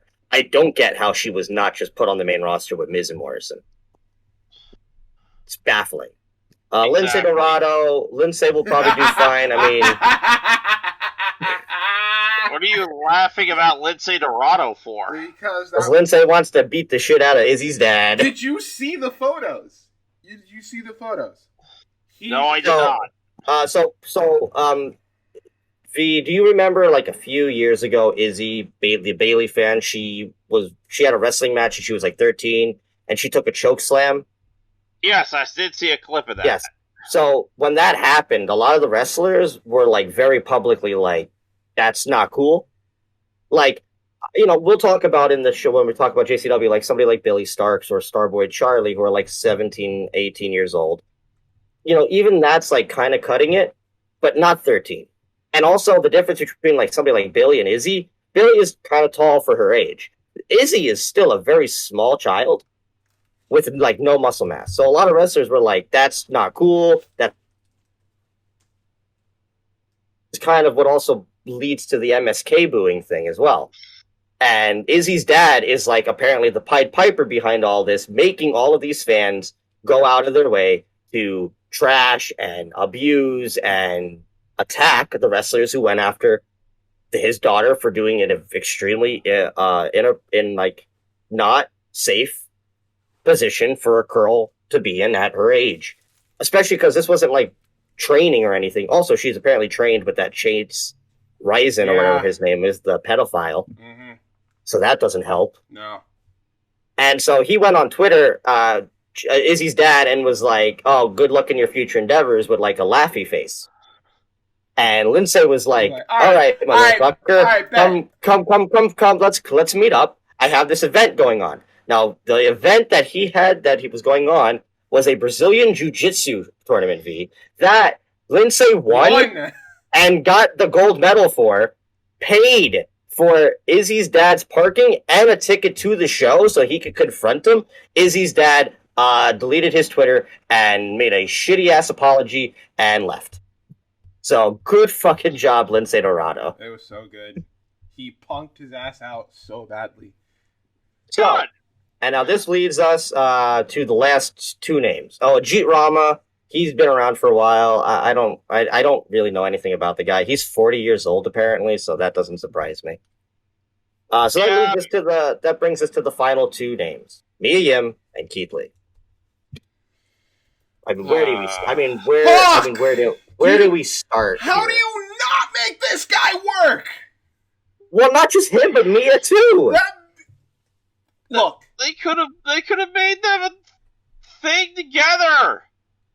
But no, Mia Yim's got to be reckoning in retribution. Them getting women wrong will never surprise me because Vince is a fucking old senile man who is hanging around old white senile men. All right, so them getting the fucking women wrong, that's like not surprising.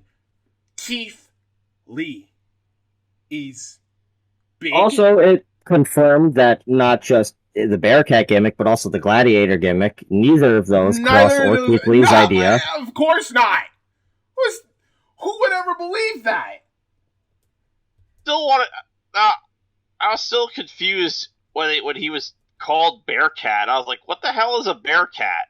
The situation with the Bearcat gimmick is that it started off being like just a nickname and like an honor and a tribute to Bearcat Wright, the first African-American champion in America and all that. Like, fine.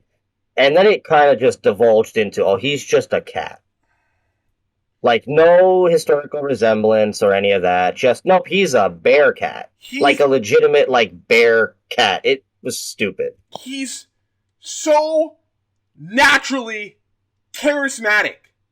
Like, how do you go from that Survivor Series moment with Roman, the Rumble spot with Brock Lesnar, him beating Orton in 6 minutes clean on pay-per-view? His first 2 matches on the big main is he gets over against Roman, and then you go over again, like him and Brock. The memes from that one segment where Brock is like, "Oh, fucking big boy!" Who's this big motherfucker? That should have told you this dude is a star right then and there. Yeah, right like then and there. when Brock, and we all know Brock is extremely picky on who he faces and who he wants to put over. I could have told you from that moment Brock wanted to get that guy. Yeah, hell yeah. Because Brock would have been like, I can do something with this motherfucker. So even when Brock can't give you the opportunity, you know that at this point, it doesn't matter where you stand in this company. Nia Jax got let go. The Rock, she's a Samoan. She's from the Anunnaki family. Like, that's... I mean, like, yeah, Keith Lee and Cross and, like, them getting let go is like, yeah, okay, sure, I could have saw it or whatever. It sucks, but I could have saw it. But somebody like Nia, that's the most telling. And if it is about the COVID situation, then all right. But we'll never know, probably.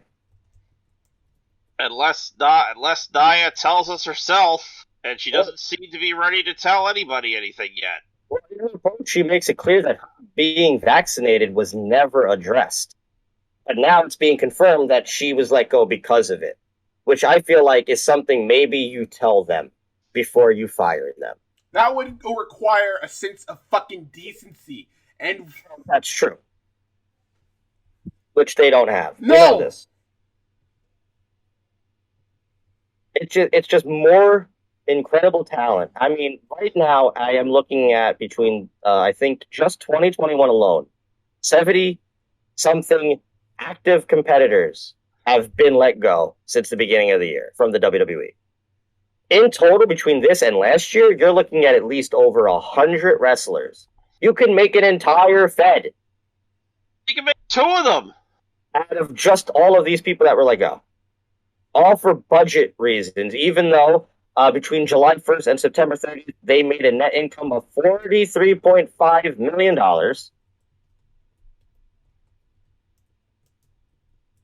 It doesn't matter. They're selling this company. Notice how many people were let go here. Keith Lee is not a young guy. Mia Yim, not young. Ember Moon, not young. Frankie's not young, I don't think either. Lindsay and Grand Metalik, I don't think are that young much either. Jeet Rama, as I said, he was 40. Eva, I don't know what's all up with that shit. They're trimming the old fat. They're signing, they've made it clear that right now they're looking for men that are like 27 and they're like shit brick houses. The women, they're looking for 23 or 25-year-olds that are young and spur and ready to learn. They're clearly not going for the independent scene anymore because fucking John Laurinaitis is in control again. So here come the supermodels and the football players and everybody that they can mold into a WWE person. NXT, I was listening to Brian Alvarez and Lance Storm, and Lance Storm really just put it out there. NXT is not NXT 2.0. It's OVW. Yeah? Exactly. That's exactly what it is now. NXT has become OVW again. It's a variety show with a bunch of nonsensical like stories that mean really nothing. It's OVW all over again. It's crazy how we've progressed backwards. We've regressed. We've regressed here. Yeah, that's what I was looking for. And poor Triple H, who's still probably recovering from his cardiac arrest, is watching pretty much everyone that he made get fired. Yeah.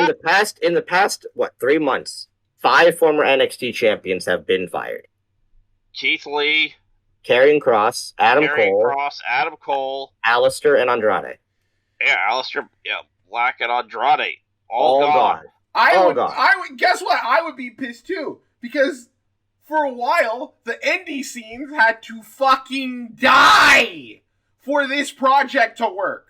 The literal indie scene, especially the British indie scene, which was probably the most hot pro wrestling has been outside of the E, had been for a fucking while, was that British wrestling scene. And it had to fucking die!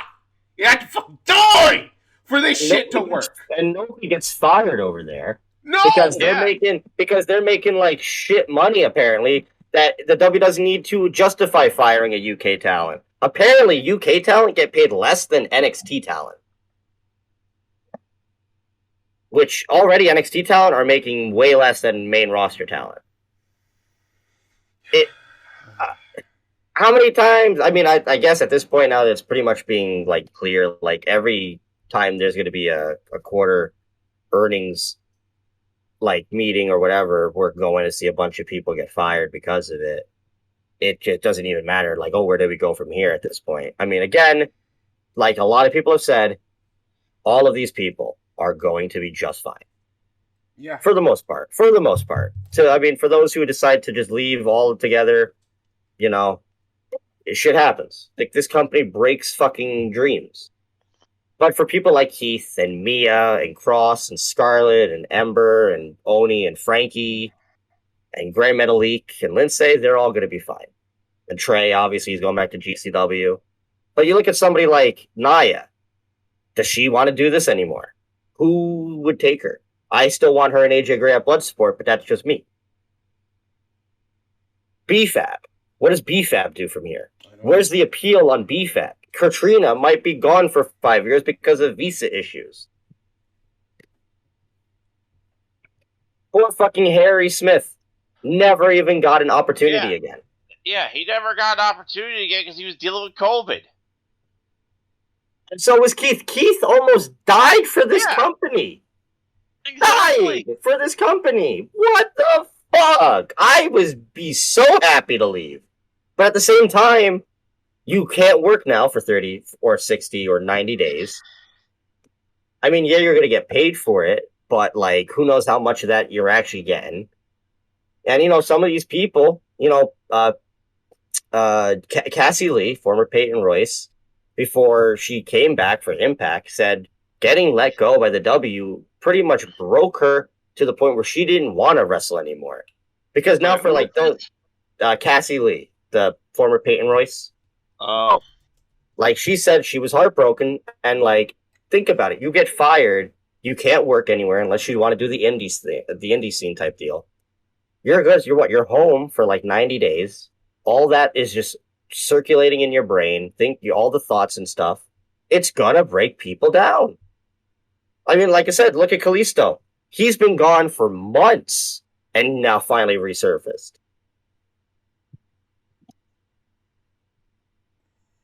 This company doesn't give a fuck anymore. Never did. Nobody is safe. This is not the same company that was around just even 5 years ago. AEW popped up, and this company fucking went into a downward spiral. NXT could not win, and they never were going to win, because it never should have been a fucking feud to begin with. And I think Triple H probably agrees with that statement. I mean, he couldn't have said that, obviously. No. But that loses, and right there, as soon as that happened, that was it. That was done. And Vince said, yep, you guys lost, now I'm in control. And now we have fucking Zion Quinn and Robert Stone having dance-offs. And awful Lash Legend segments with Tony D'Angelo, even though I like Tony D'Angelo. But I fucking can't stand Tony D'Angelo. I'm sorry. Know. I mean, like, the only, like, good thing in NXT right now is Braun, and they kind of screwed that a little bit by not giving him the belt when he should have been given the belt. It doesn't make sense. How can you get invested in any of these people when there's a good possibility that 3 months later, they're fired? It's impossible. I was so hyped for Hit Row. Hit Row was so cool. They just lost BFAB. Great. You just lost an important part that makes this team work. Yep. You just got rid of Trey Baxter and Metalik and Lindsay. Like, what is your cruiserweight division now at this point? Grayson Waller. Who's fine. But, like, between him and Kushida, who's now in the... But, like, now Kushida's in a tag team with Ikemen Jiro called Jacket Time, which is fucking stupid. I legit wanted to cry when I heard that. I just... Jacket Time. This company is nothing like it used to be. That made me so sad. And, like, what an awful time for something like this to happen right at the same time the ROH thing happens. Fuck. All right, I've talked a bit too much. You guys finish this part up. Not really much we can say here. Like, it's a shitty situation, but, like, all you can hope is that everybody here lands on their feet, whether it's wrestling or just doing something else in general. Like, they come out better, because they all deserve better than what they were fucking given here. Because nobody just deserves to be up and fired and not be told about it, not to be made aware of it. To have, like, you're supposed to have a secure deal, but it's anything but secure over there in that company. It's bullshit. It's garbage, but it's how they operate, which is why it's, like, so important for these wrestlers to fucking wake up and realize this is not the dream that you want, because it can quickly turn into a fucking nightmare. All those years, it could be wasted. Don't take that opportunity. Especially to the younger talent. Because, I mean, you look at someone like Cesaro or Shinsuke, and, like, they seem happy where they're doing. But they're old enough at this point that, you know, when AJ and stuff like that, like, they don't necessarily need to go back to the Indies or another company. They're content. But to all of you young wrestlers out there who are thinking, oh, this is the dreamland, it's not. Somebody like Trey Baxter, who is young as hell, was signed, 6 months ago, and already fired. It's not the dream. It's not.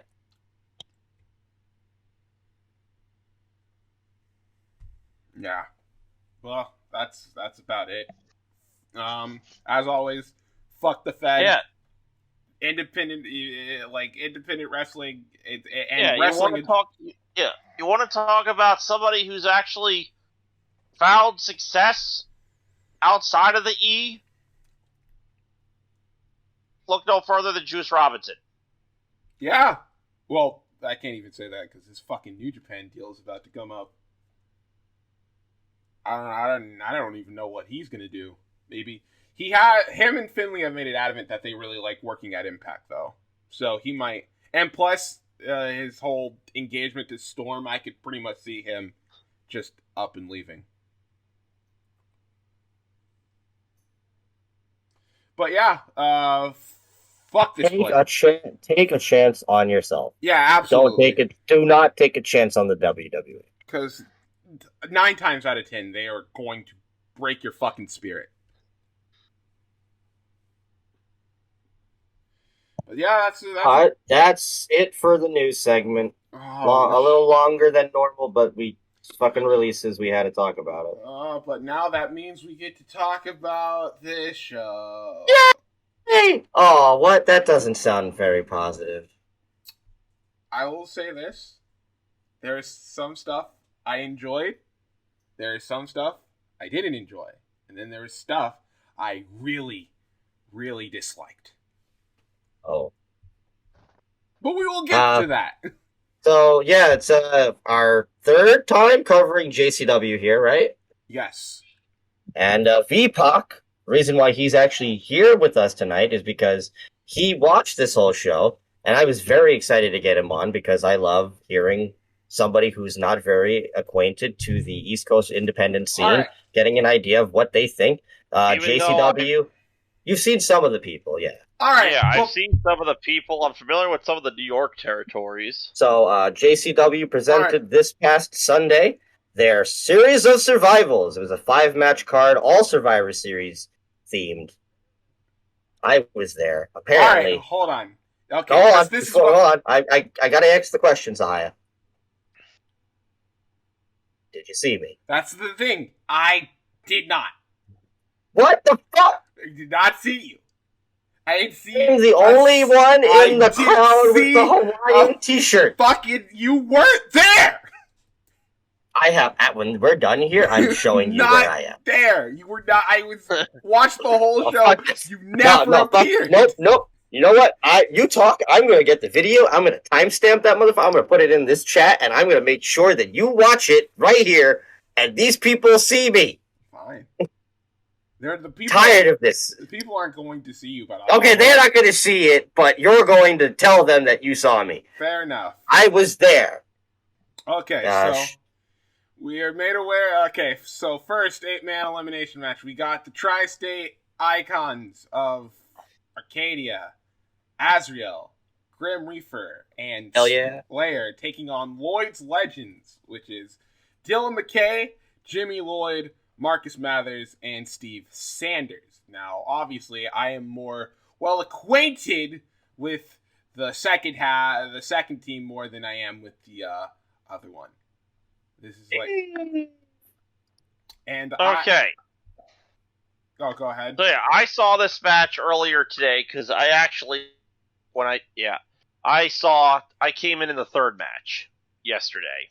So I went back and I watched the first two matches today because Adam wanted me on the podcast. So I figured I better watch the other two matches.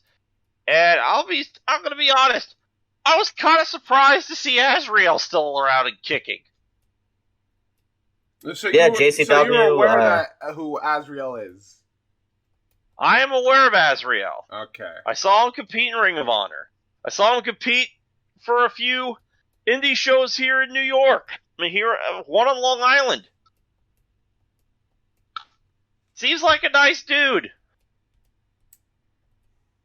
Cannot fucking believe I thought he retired.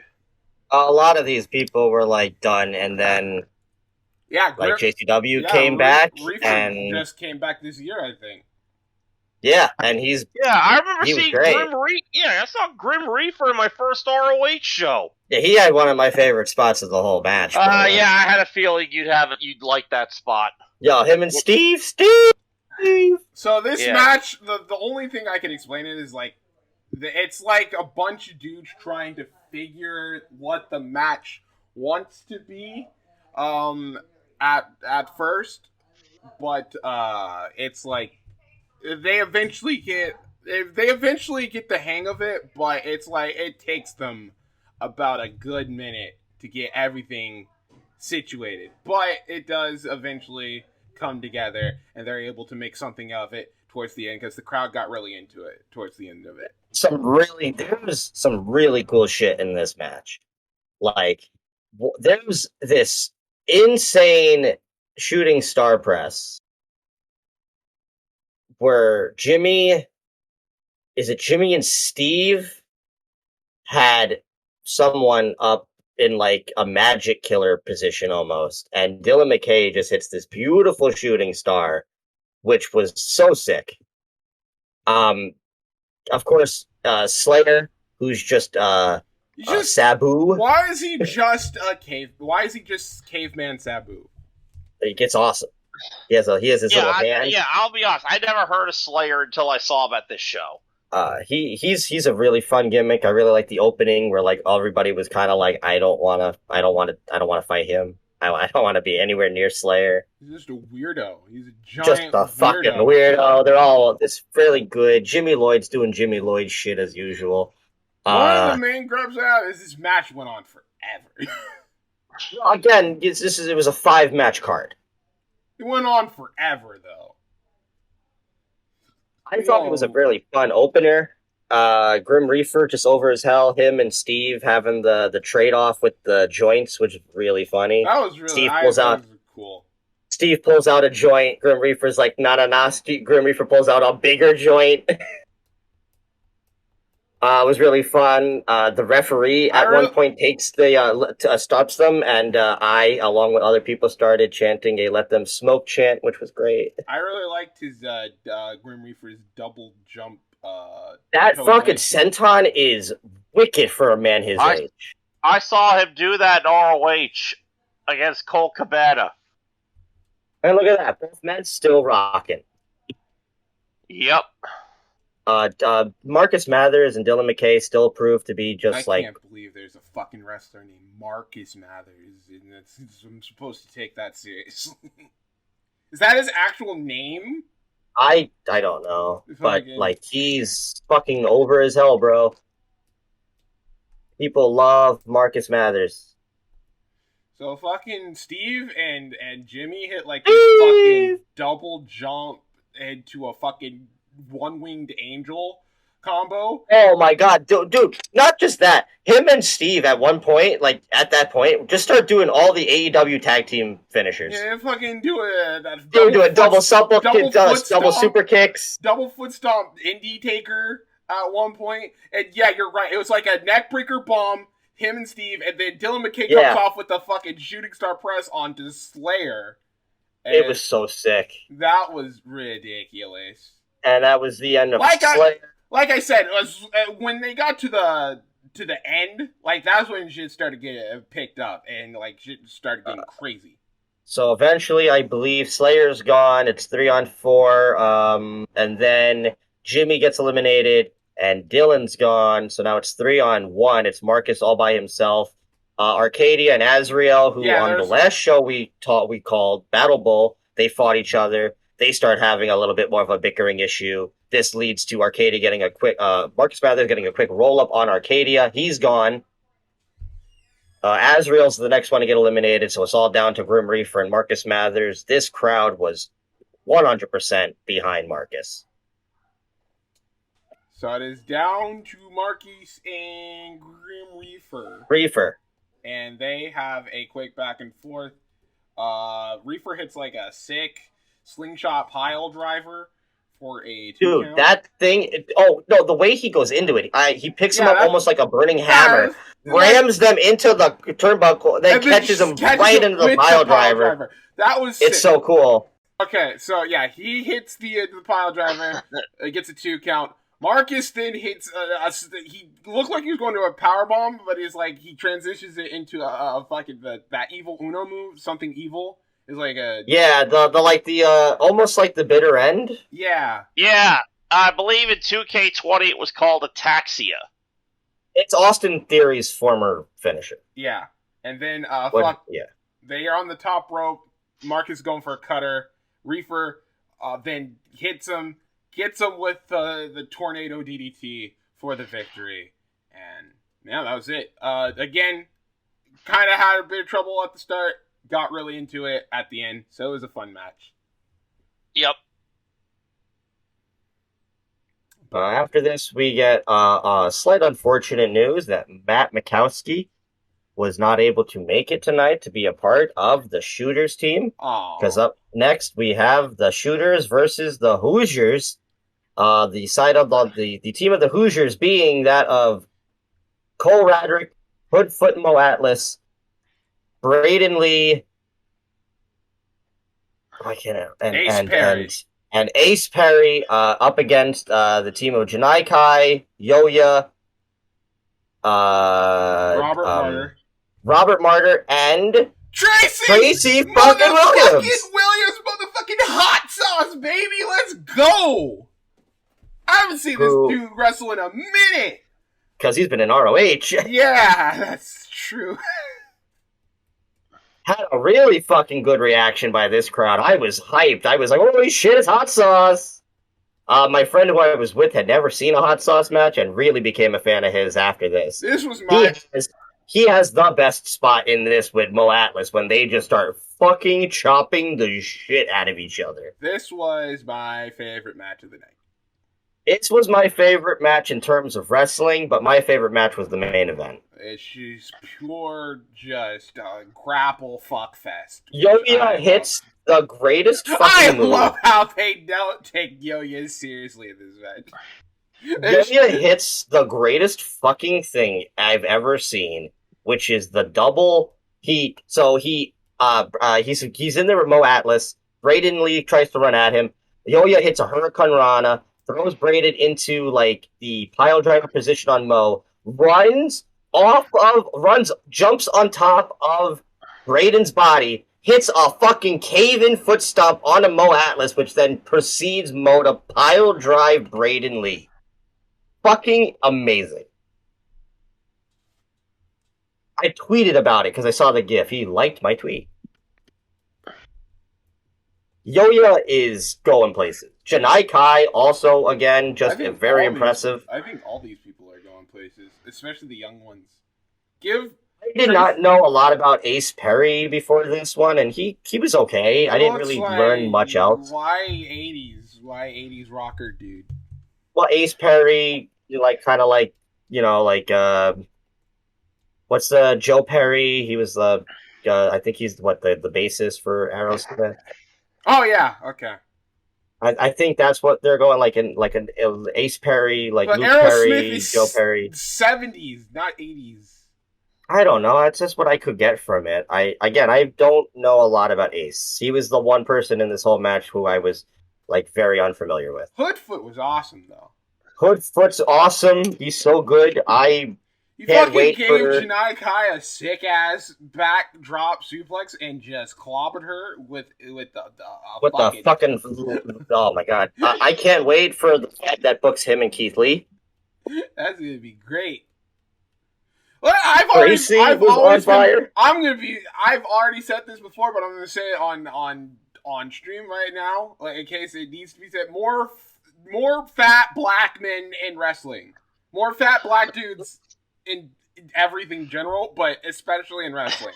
They're always good. This was probably the best, like, hard-hitting, most wrestle match of the whole show. He destroys Yo-Yo with the lariat to the back of the head. Yeah, he kills Yo-Yo. Cole Radrick and Tracy have a lot of real good back and forth in this. I love Cole. He's so good. Especially towards the end. So again, like I said, the chopping match between Tracy and Hoodfoot was... The chops there live were deafening. I was like... The sound that they were making reverberated. I was intensely impressed. So, it came down to Tracy taking on Hoodfoot, Braden Lee, and Cole Radrick. Radrick. Yeah, you know, the ratty daddy. Yeah. So, Tracy goes up against Hoodfoot. They go at it. They're battling. They got the crowd off of their feet off of the fucking strike exchange. Oh my god, it was amazing. Hoodfoot tries to go for a lariat, but Tracy catches him into that crossface. Fucking gets him to tap out. Him and Braden go at it for a little bit. Braden gets the advantage, tries to go for a shooting star press, misses.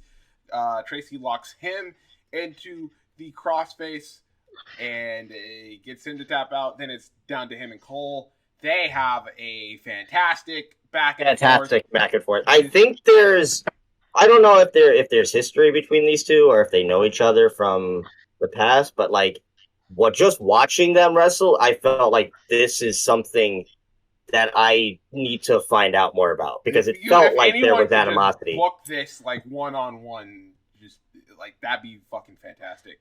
Like I wouldn't be surprised. Tracy's fantastic, obviously. Cole's great. Honestly, like everyone in this match was really good. Everybody got to showcase what they could do. Braden Lee is incredible. He hits some beautiful shooting star presses in this match. So going back and forth, Tracy is desperately trying to get this crossface locked in. Cole just battles out of it every single time. He has Cole in the middle of the ring this time. It looks like he has him dead to rights, but Cole gets the quick roll up. Jackknife pin. 1, 2, 3. Cole Radrick wins it. He's for being the sole survivor on his team. And then him. Big surprise, like with Tracy being there and all. But V, what did you think of this match? Because I'm assuming there's a lot of people here that you did not know of. No, I knew of what's her name? Janai Kai from the Battle Bowl. And I think Yo-Yo I saw in the Battle Bowl too. Was he in the Battle Bowl? Yeah, he was. Yeah. Alright. And Tracy Williams I know from ROH. Obviously. The other guys, I didn't know that much. Anybody impress you? Yeah, I have to go with Radrick. I keep having to fight myself from calling him Cole Radrick. Yeah. It's Radrick. Yeah. We need to have him face Roderick Strong. Listen, I want Roddy to be back on the Indies. I think everybody wants Roddy back on the Indies at this point. But very, very, very good match right here. This was a classic, well booked.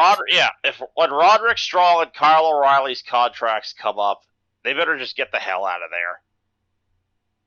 Go to AEW and reunite with the Undisputed, or have an Undisputed Era reunion over there. Just a fantastically well-booked Survivor Series match. Like I said, so far, Yes. we're 2 matches in, Zahaya. Look, listen, you might have your, opinions and everything, but you're 2 matches in, and this is already a better well-booked Survivor Series than most Survivor Series has been. Yeah, it was... At this point, I was really liking the show, and then the next 2 matches happened. The next 2 matches... Oh... This is the match. This is the match that I came in on. You don't... This initially, right? This is what you started off with. Yeah, this is what I started off on. Yeah, so up next we have the tag team. Beforehand, we are given some more unfortunate news, which really, really made me sad. Yeah, Hollow Wicked and Frightmare were not able to make it, which means that both Delirious and Edith Surreal had to get 2 new partners. Did you ever find out what happened to Hollow Wicked and Frightmare? I feel like it was probably just scheduling or travel, like most things are. But these indie shows like this, it just was. I was so excited to see Incoherence together for the first time live. But I still got to see Delirious live, and I've seen Delirious live. That was one of the I got his autograph in Ring of Honor. I was the only person I was hoping to get a picture with, but he was like, "I'm here for this match, and then I'm going home." So I didn't get that. But so it was them and their mystery tag partners, Erica Lee, who. The only thing I know about her is that she's, into, poop or some shit. Yeah, I was about to say, why was she called Sweet and Stinky? Because that's her... She's, a weird millennial that's into, poop emojis and pee and poop jokes. I don't get it. But my friend was really happy to see her. And then fucking Crowbar showed up again. Crowbar's getting around these days. What the fuck, Crowbar? This is now the second time... No, this is now the second time I have seen Crowbar at a JCW show. This time around, way more positively accepted than when he fought Ricky Shane Page in Atlantic City. And they were taking on the team of Young Dumb with masks. I hate this. I hate it so What much. is the gimmick of that group? Yeah, please tell us what the fuck is the gimmick supposed to be? Please explain. Yeah, what is they're young. They're young and they're dumb and they're broke. That seems pretty self-explanatory in my mind. Jordan Oliver left MLW and an Injustice, leaving Myron Reed high and dry. Yes. To go be in this group. He's had this group for a long time now. Since CZW. They came out in... All 4 of them came out in luchador masks. This was dumb. This was so fun. I loved every minute of this. I loved it. Dumb. This was great. I don't care what you say. So yeah, Young Dumb and masks, which the entire crowd was chanting for this entire match, which, hey, you should have been happy as I. You didn't have to hear Young, Dumb, and Broke. You got to hear Young, Dumb, and Masks. With a question mark. Because, who are they? Are they even Young, Dumb, and Broke? We will find out about They called them Jordan Oliver and Charlie Tiger they all had different names, Zahaya. No, they didn't! Yeah, they did. Some of them had lucha-inspired names. I believe Ellis Taylor was Octagon or some shit like that. Or Mini... No, he was something Sasuke. Himself Medium Sasuke. And yeah, that was Ellis Taylor, yeah. I wanted to shut the show off after that. You're so mean. I wanted to turn it off and tell you that that review is canceled. They're all in. So out of all those people in that match, the only ones I was familiar with were Jordan Oliver, Delirious, and Crowbar. Delirious was awesome in this match. Probably the best I've seen him. Delirious, yeah. It was good seeing Delirious compete again. Especially since it wasn't in Ring of Honor. Yeah. I had grown tired of watching this dude wrestle in Ring of Honor. But yeah, it was good seeing Delirious again. None of the spots that they tried to set up were awkward and stupid. Yes. The unmasking garbage was dumb because they had already told us what their fucking names were before the match started, so it wasn't like, oh my gosh, luchador mask, and then they all brawl to the outside. There's a long brawling segment to the outside for no reason. It gets no heat. Not all of it was unnecessary. Just why? I don't know why. I could have. I thought this match was very fun. I could have watched something else. This match was very fun. What did you like about this? Young, Dumb, and Broke. You're just a hater on Young, Dumb, and Broke. Mike, why do you make me watch these guys? I just bought a Jordan Oliver t-shirt at this show, by the way. Of course you fucking did. And I bought a pin. Look, I don't even dislike Jordan Oliver, but fuck. It was a fun gimmick, Zahaya. What was the gimmick? They were luchadors. That they're all a bunch of white boys in masks. Young, Dumb, and masks. I'm about to young, dumb, and kill myself. This match, like mentioned, it is a lucha rules, which means you don't need to tag out. You just leave the ring. Next person comes in. This match kind of just devolves into chaos at one point where everybody is just wrestling around the ring. I will say I did like the fucking crowbar senton on Charlie Tiger's face with a chair. That was cool. He fucking killed Charlie Tiger. But then fucking Oliver had to ruin it with the bullshit Cloud Cutter. Cloud Cutter, Young Dagger Dick, Big Breakfast. Fucking Delirious made it better, though. He put him in like a fucking... Delirious was just a blast. Just his incoherent babbling at one point, just yelling. He's trying to chant crowbar, but he can't actually say crowbar, so he's like, robot. He's... yeah. Seeing Delirious live, I was so fucking happy. I'm so happy. Yep. He's just a fucking blast. Yeah, I saw him face Kikutaro in Ring of Honor live. That sounds amazing. It was one of the funniest things ever. That sounds amazing. One of the bigger spots of this match was it looked like Young, Dumb, and Broke were going to go for a 4-way 619. Yep. That turns out to not be the case as the other team gets back up. They drop toe hold. And these bastards, how the fuck? I mean, AAA is pissed because they unmasked these men. How dare they rip off masks of these esteemed luchador wrestlers? How dare they? They should all be fired and fined. I'm sick of tired. The match goes down to like either Surreal and fucking. Who out of everybody was probably the biggest highlight of the match? Yeah, she came out looking. She came out like really good. Yeah. Also, I had no idea she was. Excuse me. I had no idea she was transgender until earlier today.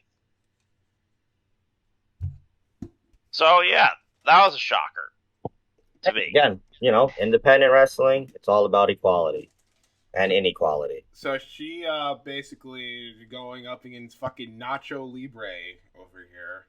Griffin McCoy. Whatever. They go back and forth for a little bit. He tries to go for a fucking cutter, but she counters it into like a springboard Russian leg sweep. Gets like... It was so cool. A jackknife pin. 1, 2, 3. Edith gets the victory for Team Incoherence. And it was Delirious and Edith were the sole survivors. Yeah. Fuck you, Young, Dumb, and awful. Masks. Awful. Young, Dumb, and bro. If I never watched... I hope you understand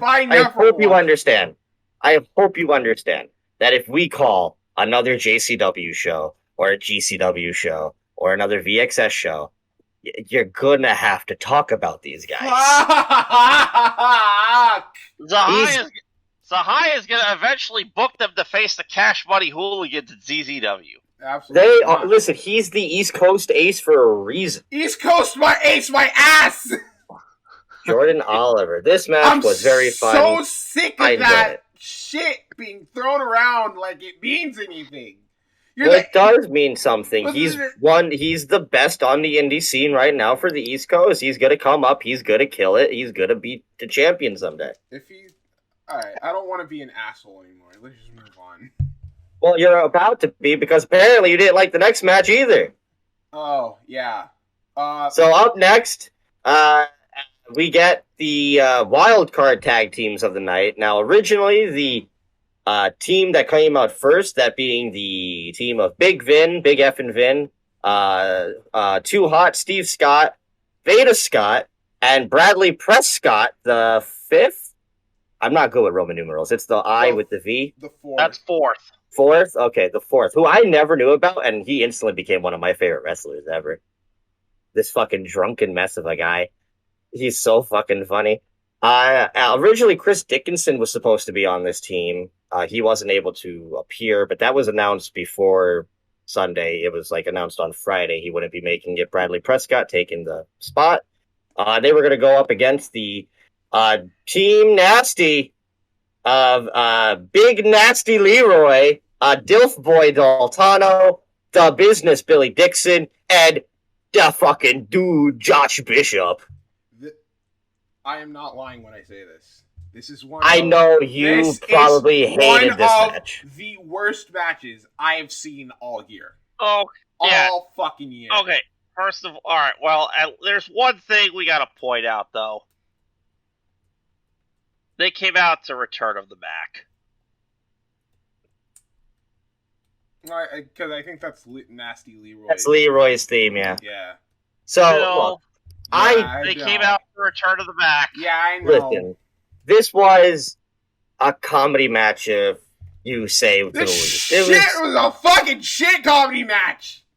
Garbage comedy. There was some really good fun. There was the beer fight with Bradley and Billy Dixon, which was really funny. Fucking Ashton Kutcher of comedy matches. Oh, you're just, again, I feel like you're being too mean here. Zahia has shown over the years he is not a big fan of comedy wrestling. That's not true. He has the hooligans. I love fucking comedy wrestling. However, it has to be comedy wrestling that's funny! So the Big Bang Theory is not funny to you? If I have to watch Dilf Boy, Fuck Boy ever again in my life, I will strangle you. I will fucking strangle you. Listen, he got his ass whooped. I'll fucking kill you. Hey, listen, it's not like he's over. People fucking hate this guy. I hate him. Shoot. I honestly think there were people in the crowd who also hate Dilf Boy. It's fucking and Veda. Veda is one of my favorite. Veda Scott. One of my I know from ROH favorite personalities in wrestling right now. But I didn't know she was a wrestler. She did not. It did not look like she gave a shit about this match. I think she just wanted to get it over with and go back to the commentary. Exactly. There's same thing with the other guy that was on the commentary table. Billy Dixon.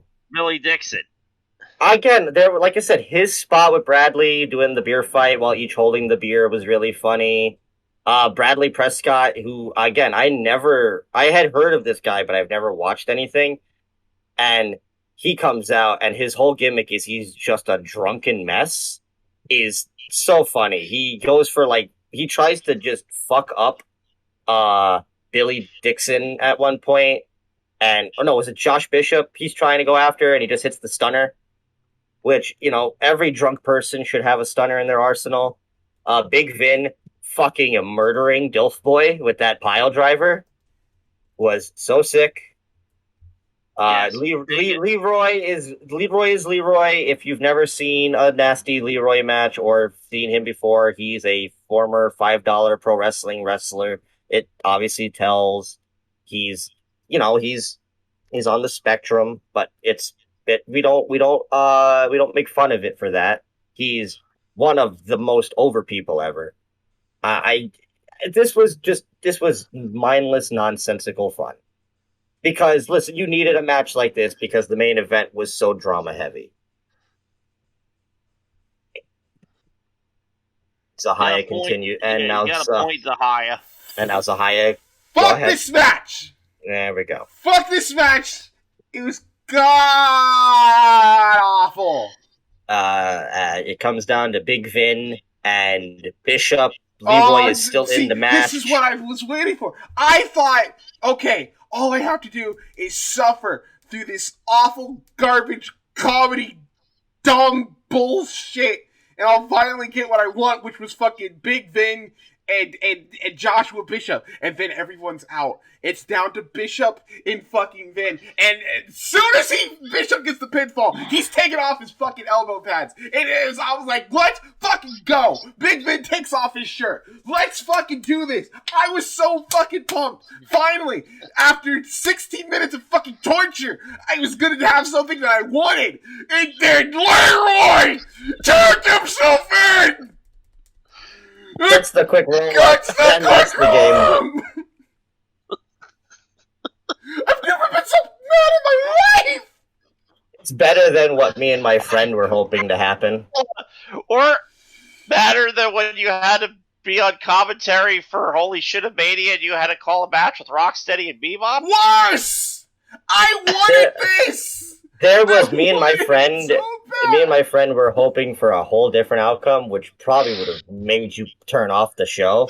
But because of how much Dilf Boy was getting like heat, we thought, okay, it would be the best heat way to make this work.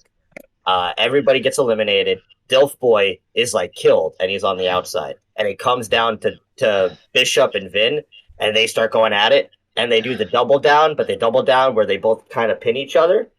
And it's like 1, 2, 3, and they're both eliminated. And then who rises from the ashes? Dilf Boy Daltano as the sole survivor. I would have been so fucking happy if that happened. But how did the match end against Zahaya? What happened? He doesn't want to talk about it. How did it end, Zahaya? So, the match ends. They're facing off. They're pushing each other. And fucking Josh pushes then into Leroy's waiting arms into the schoolboy for the victory. And then they celebrate for a little bit. Then Dilf Bishop Boy fucking kills. comes out. He gets killed by Bishop, gets a lariat, and then gets fucking stunnered by Leroy. And then Bishop with the biggest heel turn of the night. Fucking Dex Beats up Leroy. Dex Leroy, thank you. Jesus Did you do Christ. that, Bishop? How could you do that? And then then just fucking. better. So Dilf Boy is knocked out in the corner. Bishop gets a door, puts the door up, picks up Leroy, and has like a big struggle. I thought Leroy was gonna fall. I was very concerned, and just obliterates this man and this door. I've seen doors break, and I have not seen one with the impact and sound this door makes when Bishop fucking kills Leroy. I love Josh Bishop. If I ever made a worst match of the year list, this would be top 5. That's harsh. Top 3. I don't know. So Zahaya, in that case, Big F and Van and Josh Bishop to the ZZW Megaton division? I don't know. I'd have to think about it. Along with Leroy? Do you think? Fucking not. That nasty, nasty man. This is the same guy who pulled a gun out on Dilf Boy Daltano once. I want to stop talking about this. Wait, he did what? Back at Backyard Wrestling, too. This show God. We have one more segment that we need to get to, so let's just get on to the main event. My favorite match of the night. I will say this match brought it back for me.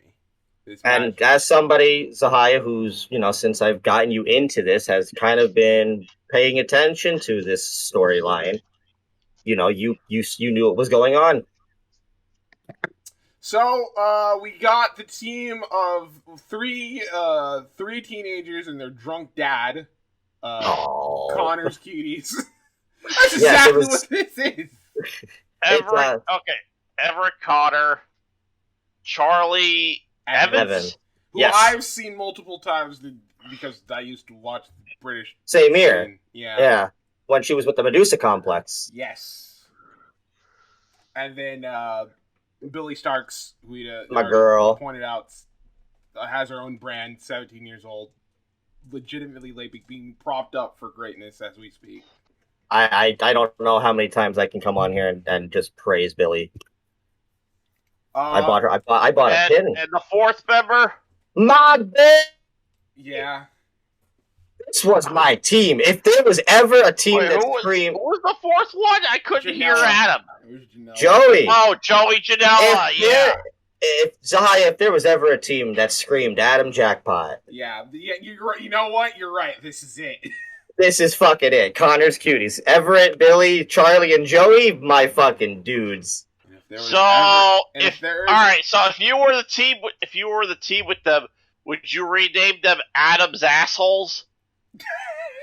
No, we'd still be Connor's Cuties. Connor called me a cutie on Instagram. And if there was ever a team to represent me, it'd probably be Mason's Mercy.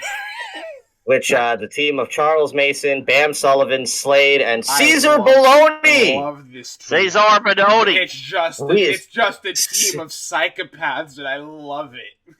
Caesar Baloney is the fucking man. I will no longer. Listen. Hold on. I will take back what I said from the last time we talked when he fought Dickinson. This was the exact way that he should have been treated on the indie scene. He's a beast. He beat up everybody. Oh, I mean, him and Billy had the best interactions in this match. Yeah, I mean, which made sense. Billy the smallest, Benoni the biggest in this one. They start fighting. I mean, this match just kind of dissolves into pure chaos. V-Pocket, to explain a little bit here, I don't know if there was a video package or not for this. But this whole feud has been stemming since July, I think, right? Okay. When did I go to fucking Tournament of Survival, right? Was it June, July, something around there. At the JCW show that night, there was a match between Charles Mason and Billy Starks. Mason fucking killed Billy and was going to put her in a body bag. Everett Connors made the save, and they were pretty much off to the races at that point. The two of them have been feuding pretty much the entire summer and now into the fall. Last month, they had a steel cage match where Charlie Evans made her big statewide return to wrestling after being stuck in Australia because of COVID. They got the big victory over Charles there. Leads us to tonight in this big 8-man tag match, which I thought, like I said, how does a small independent show like this produce a better written wrestling storyline than the $1 Million Company in Connecticut?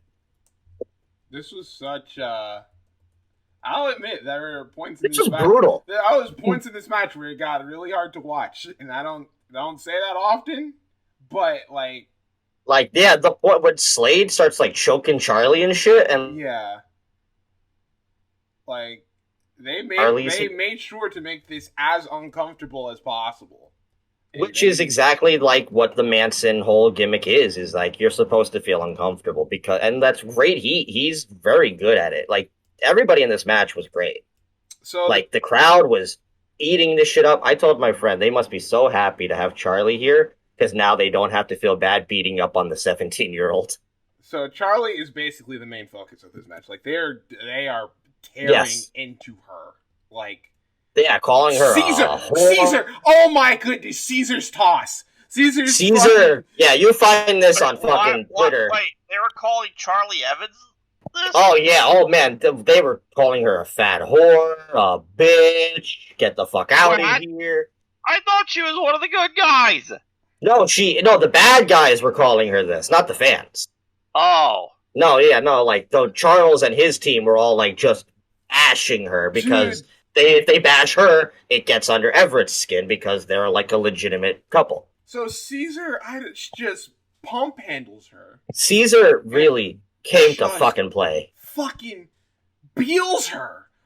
Just tosses her across the ring. Out of the fucking ring! And it makes a thud sound. It did. Poor thud sound. I was like, good God, I hope she's okay. Well, at one point, I don't know how this came across on the show, but people honestly thought she was hurt at one point. Yeah, we haven't even talked about the fucking knee. So she, like, does a double foot stomp and misses, and she immediately, like, goes down. From all accounts, she's fine. Yeah. Like, this was clearly worked, but, like, they sold it fucking well. They're battling, everybody, like, this also kind of devolves into, like, a schmoz on the outside where everybody's just fucking fighting around the ring. Brawl and getting heat. It's not, fucking take notes, young, dumb, and useless. And masks. Fuck off. The merch table even gets attacked, which, god damn it, how are they supposed to pay for their how are they supposed to sell merch if they don't got a table? Charles and Charlie are fighting with a trash can that was like right in my rear view. Caesar and Billy get up on the top of the stage. So I'm watching, where I am, again, if it's on the video, I sent, by the way, a video with a timestamp, by the way. Did you? In the chat. You can clearly see me in the background at 2 hours, 38 minutes, and 3 seconds. Where'd you post it? It's in the podcast no mic chat. You can clearly see me. I'm in the back with the fucking Hawaiian shirt on and the Britt Baker t-shirt. Hold on, I'm right there. 238. I'm right there. 238.03. Okay. I'm right there. Okay, hold on. 230. I'm gonna look. All right. I'm looking. 238.03. You said. Yeah, just keep watching and you'll clearly see me right there. Hi, that's me behind Slade there. I don't see you. Fuck no, bitch. Behind Slade. Oh yeah, you in the fucking far back. Like yeah, but that's me. That's me right there. All right, okay, yeah, I see you. Hawaiian shirt? Yeah. Look behind Slade in the red and white Hawaiian t-shirt. He's all the way in the back. Look all the way in the back. I have a baseball cap on. It's red and it's white and it's wearing the Britt Baker bloody t-shirt. Red. Look behind that lady. You see that lady in the front row? She's got like greenish hair. Yeah. Right behind her is me. Right behind her. That's standing up. Standing. I think I see you. Oh, I hate this. I see him. Wait, hold on. Oh, there you are. Yes. Slade's leg was in the way. God damn it, Slade's leg. All right, so yeah. But yeah, so right around where I am, because that's where I was the whole night, I see Charlie and Charles, and like Charles lands right in front of my feet. I told him he was a piece of shit and that his shoes didn't match his gimmick. I also said he's right where he be. So yeah, like I said, this is happening, and then all of a sudden everybody's kind of like shifts their attention. I'm like, what's going on? And I look up at the fucking stage, and all I see is Billy and Caesar. I'm like, oh no. Oh, I don't like where this is going. And then Billy jumps on Caesar's back, and I'm like, oh no. And so then Caesar then proceeds to break Billy's grip, tosses her overhead, gets her up in the military press position, and just tosses her on top of everybody off of the stage. Caesar's the man. Caesar's the fucking man. Just fucking goes crazy, beating his chest and yelling. Dude. He is that dude. It's like, okay, that was pretty cool, Caesar. You're not bad. You're just, you and Dickinson just wasn't the right match. He then proceeds to go into the ring, where him and Billy have a quick back and forth. Billy tries to get the quick roll up. Caesar then destroys her with knees, gets her with like 2 backbreakers, puts her up in a fucking Death Valley position, and then just slams her down and kills her. And that's it. And then Billy, the first one eliminated. I cry. That was Poor Billy always has to be the first one. Caesar then goes on to go after Everett, and he gives him a back suplex on the top of the turnbuckle post and sends him flying. This dude rules. I love Caesar. He's my favorite indie wrestler. What? Yeah. What the fuck? What do you mean? What? At one, I think Bam is the next one eliminated. Or was it Slade? No, it was Bam. It was Bam? Okay, so now it's 3-on-3. Eventually, then, Joey and Caesar get in the ring. There's an AEW chant going on. Which also then proceeds to a Caesar salad chant. Yeah, they pretty much they pretty much fight. And they just leave. Yeah, they're gone. They walk out of the building. And I'm thinking, because they're both like the AEW guys, you don't want them to look weak. You don't want to just beat Caesar. Or Joey. Yeah. So they're gone, and at this entire time, by the way, this match is still going on. All I can think of is Joey and Caesar kind of just fighting in the middle of fucking Ridgefield Park.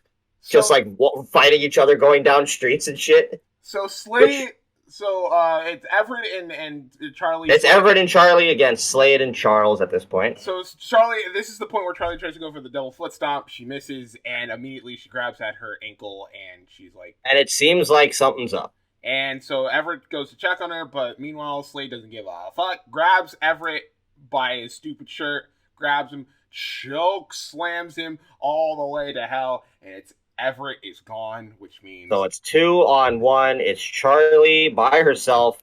God, Slade just immediately goes to the outside. Doesn't give a fuck about what the ref is saying. And when I say that this next few minutes is uncomfortable, it's uncomfortable. This crowd was lively, and this is a GCW crowd, GCW crowd, and it's the same people. Everybody who goes, I know everyone at this point. You're all you got Mittens out there and shit, Mittens? Not that Mittens. There's a wrestling fan. His name is Mittens. And they named a fan after you. They named I'm talking to my cat named Mittens. Oh Jesus. And I could hear a pin drop at points here, and then even after the match, the post, this got real tough real quick. Yeah. So the Slade and Charlie just beating the shit out of her leg. Charlie does have some good offense, though. She does manage to fights back eventually. She gets this awesome Muda lock setup. It's a reverse Indian death lock. Slade then goes off the ropes. She catches it with a German, and it was awesome. Sick. And Slade gets eliminated. No, Slade's not eliminated. Sorry. Well, she gets a backdrop on Slade. Slade gets back up. She gets the roll up on Slade then Slade's eliminated, but immediately Slade chop blocks her and just starts stomping on the leg. He'll go for the pin. And that means it's down to Charlie. Charles. Yeah. Both Charlies. And Charles at this point is just she's beating. The leg is really being the factor at this point. She's a one-legged lady, and Charles just takes advantage. Yeah, it just beats the crap. And it gets dark. Charlie doesn't stop. She keeps fighting back, won't stay down. She flips him off. Charles just bites her finger. And then that proceeds to a sick-ass discus lariat that guts only a 2 count. Charlie is still in this. But there's not much left because he goes to the outside and he wants the kendo stick. Yeah. And what does he do? He gets it, and he's going after her. Charlie's trying her best to block it, but Charles gets one hell of a shot right on the leg. And then he goes to choke her out. But Charlie gets out of the way. Slick hits a fucking dragon suplex on the kendo stick. While Charles had the fucking thing, then proceeds to put him into a snare trap. This is what it basically was. With the kendo stick. A snare trap with the kendo stick, and Charles has nowhere to go. You have to tap out, and Charlie wins. Charlie wins. It's a happy night. I was fucking so, and I'm right there. You can see me again banging the ring apron. And it's like, yeah. Right there. I'm right there. Right there. You see me? I'm right there. No, don't. Fuck, I'm Wait, right yeah, there. yeah. Now I see you. But you're in like your back's to the hard cam. Yeah, but that's me. Yeah, I know. So it looks like everything's going fine. Absolutely not. Immediately, Slade comes back. Well, hold on. Well, Everett comes out. And we get like a happy moment. They've done it. Yeah. And then, so on the hard cam, because I went back to look at it, I think they did a really good. I don't know if this was planned or if they saw the advantage here, but there's a "Let me know" flag because that's Everett's catchphrase. Like on the hard cam, and I mean I was able to see it a lot easier when Slade and Bam ran back in, but on the video version, I thought it was really cool because like they kind of just like come from behind the flag, and you have no idea that they're about to show up, and well. You talk about uncomfortable. Fuck. They then just proceed to beat the shit out of both Everett and Charlie. Everett, at this point, he's like, he knows like it's dire, but he's trying his best to save his girlfriend, but they bring Everett's in the corner getting like mauled, and Charlie is done. Charles gets a chair, sits down, and applies chloroform to Charlie Evans, as all you can hear is Everett screaming for Charlie's name. I heard it. Like, it literally is like, fuck. Like, and this crowd goes silent. She gets pile-driven onto the chair. They say, all right, we're done here. They leave. The last image is just Everett on top of Charlie. Charlie, he spits at them. This was probably the quietest the whole night had been when this little portion came, because I think some people actually thought this was real. That's how good this fucking feud is. Is that it's getting to the point of what's real, what's not, which is great wrestling storytelling. The mercenaries leave. Joey and Billy come back. Where the fuck were you guys? I understand where Joey was. He was probably outside fighting. Billy, where were you? Probably trying to recover from having her back broken.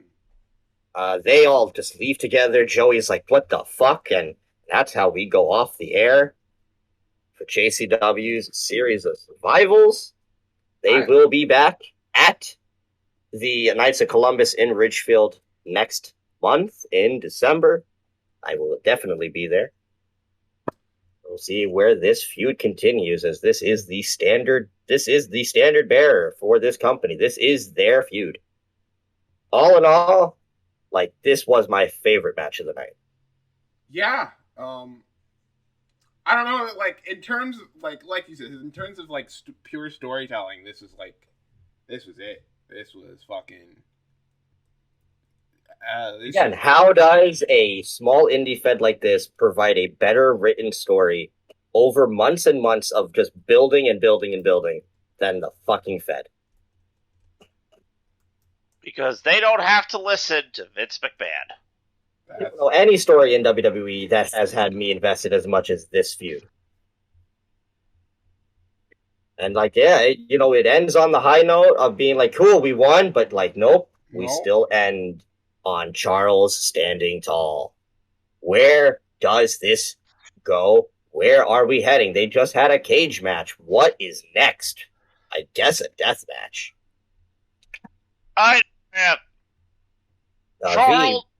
Charles Mason abducts Charlie Evans and brainwashes her against her boyfriend. Yeah, that's not out of the realm of possibility. I mean, this was probably... And then Everett Connors has to break the brainwashing. Love conquers all. But I'll go to you first, V. Thoughts on this match as somebody who really came into this without knowing much of the backstory here? It was pretty chaotic. I'm invested in it. I want to know more. I want to see what happens. I saw the video of Everett meeting Charlie for the first time in person. It was It was adorable. And I really want to see where this feud goes. Why isn't there a world title in JCW? Yeah. Why is there not a world title in JCW? I don't know. I mean, there used to be one when, Jersey Championship Wrestling was like a thing all those years ago. I just feel like right now, with how the company is positioning itself, it doesn't necessarily need a title right at the moment. Because, I mean, you have this feud, which is so good. Who knows? Maybe this feud leads to the JCW Championship coming back. Maybe that's where this is heading. But I don't know. I'm just extremely invested. And I couldn't have asked for a more just 3 hours of entertaining week. 3 o'clock to 6 o'clock, Sunday show. I in and out. I go home. Just very fun wrestling, all in all, around. Great show. I am never bored or disappointed when I go to these shows. Yeah. And I hope you two were also not disappointed in watching it. Well, yes, we know. You had issues with 2 matches, even though one of them, you just have hatred for Young Gun. How did that match end again, Zahaya? Don't fucking... I don't want to talk about it. I don't want to talk about it. So V, I'll go to you, because Zahaya is pretty much in at this point. Would you go back and watch another JCW event? Oh, absolutely. Boom. I subscribe to the GCW channel, so hopefully I'll get notified when they have another one. Listen, how do you go wrong with free wrestling on YouTube? It's all and there's big names, Joey and Caesar and Delirious and Jordan. These are names. These are names. You can't go wrong. I spent $25 for this ticket. Best $25 I could have spent. Well, there you have it. That is our review of the JCW show. You can go and watch it on the Game Changer Wrestling. GCW. Yeah, Game Changer Wrestling YouTube channel right now. It is free. Right now, it's free. So yeah, go watch it. Give it a look. Don't just take our words for it, because again, we're just fans. At the end of this, we're not professionals. So do yourself. And I'm extremely biased. Yes, as am I. Because these are my people. As am I, considering I hate half of these people. But look, I was able to convert you, so I did something right. Sure. But that was Series of Survivals. Like I said, next month they'll be back at it again. They've given out their entire itinerary from now until March. They'll be back at Knights of Columbus next month, February and March. They'll be in Atlantic City in January, so I'll see if I'm doing that or not. But like I said, all around, it's 2 hours and 50 minutes. Well, 2 hours and 38 minutes, because there's a 10-minute waiting period. Yeah, in the beginning. But it's quick, it's easy, it's fun, it's entertaining. You turn your mind off, and you don't got to worry about stupid drama and backstage bullshit. You just watch some good ass wrestling. Yeah. Yup.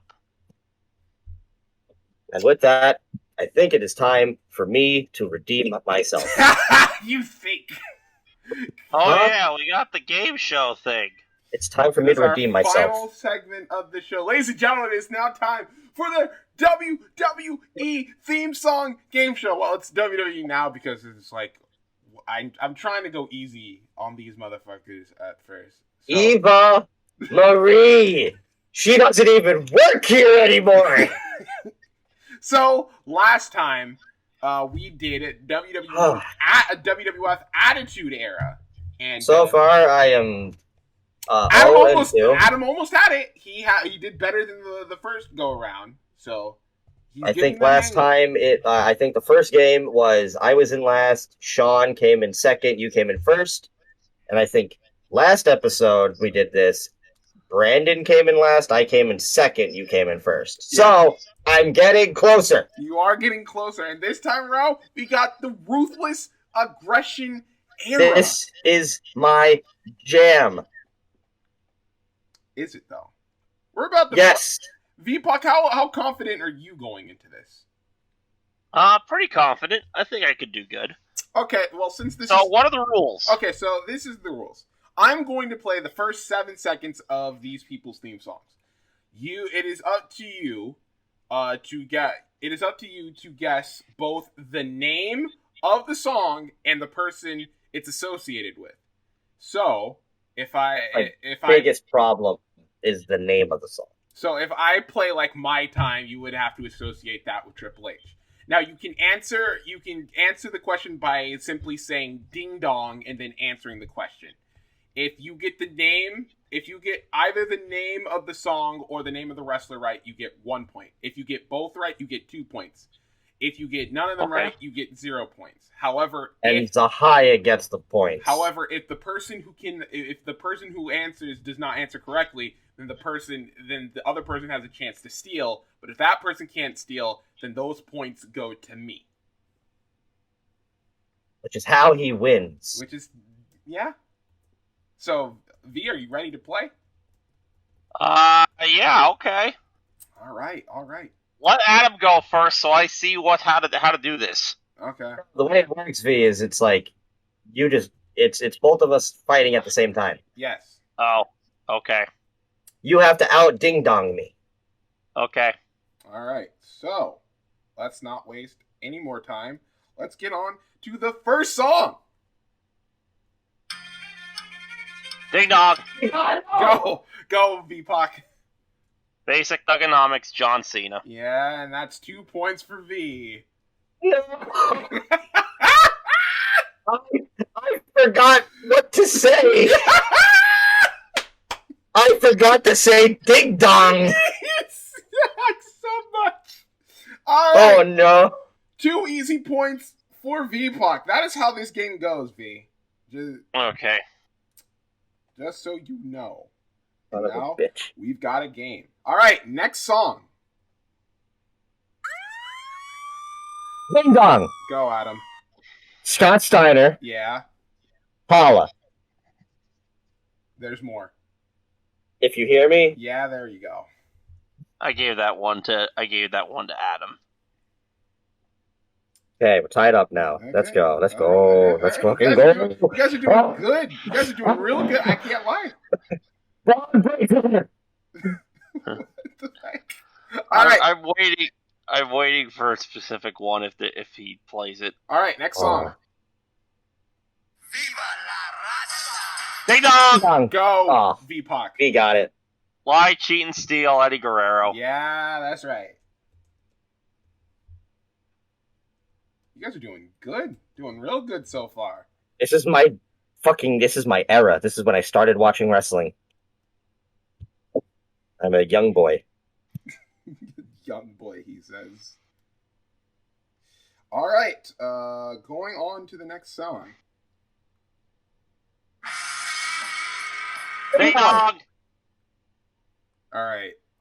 Who got it? I'm gonna have. I'll give it to Adam. I'm gonna have to go with Give it to Adam Adam. on this one. Kane, fucking the greatest wrestling theme of all time, Slow Chemical. Yeah, that's right. The best wrestling theme ever made. That's 4 points for Adam and 4 points for VPOC. I listen to that shit regularly. All right, on to theme number 2. My fucking hand is shaking and I don't have to press a buzzer. All right, next song. Ding dong. Go. Undertaker, Yes. Dead Man Walking. Yes. And Adam takes the lead. And Zahai has no points. That's No all that points, matters. No points. Very impressive. If I win or lose, as long as you don't. All right, so that was the easy round.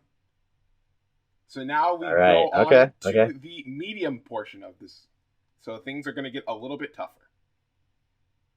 All right, so song number 1 on the medium portion.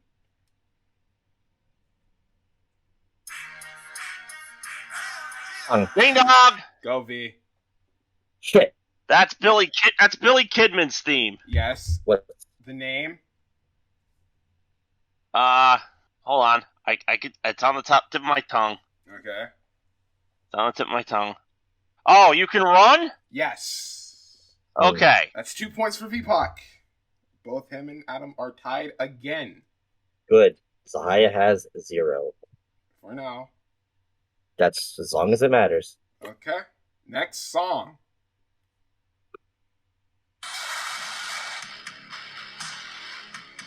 Ding dong! Go. That's Brock Lesnar's first theme. Yeah. Oh, wow. What's the name? Hold on. Brock Lesnar's... damn it. Is it Next Best Thing? Nope.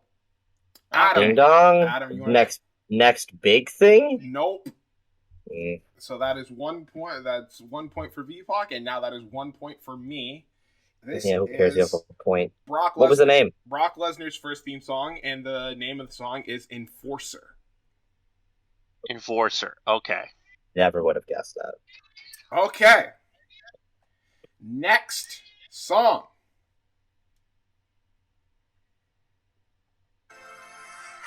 Ding dong. Go. Adam. It's the world's greatest tag team. Yeah.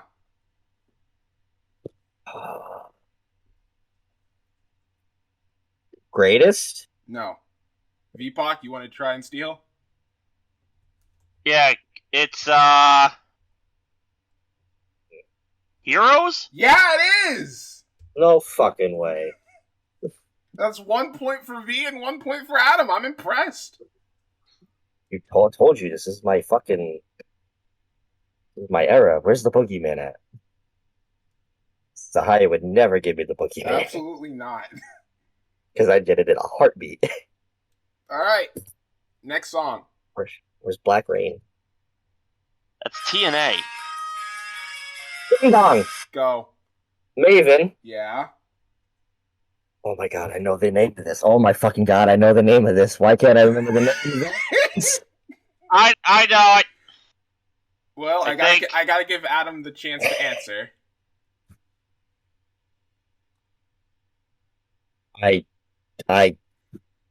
Oh my god.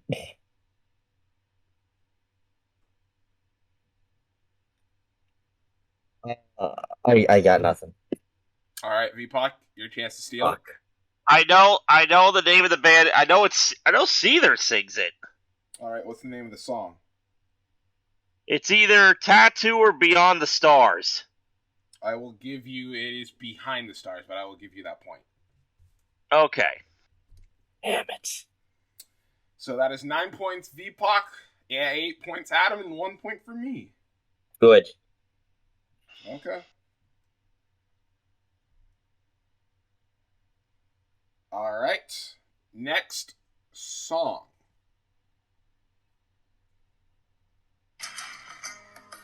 Ding dong! Go, VPOC. That is Love, Passion, Fury. It's Leah's theme. Yes, it is. That's 11 points for VPOC. Yeah, I knew a V was gonna get that one. So, that was the end of our medium section. We are at VPOC at 11 points, Adam with 8 points, and me at 1 point. Good. Alright, you say good, but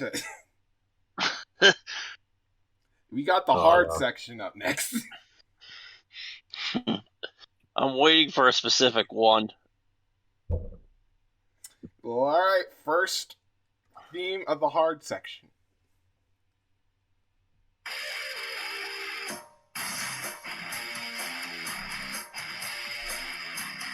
Ding dong? Go. Albert? Nope. VPOC? A-Train? Nope. No, VPOC, it's not Albert or A-Train's theme. If I want to make a guess, I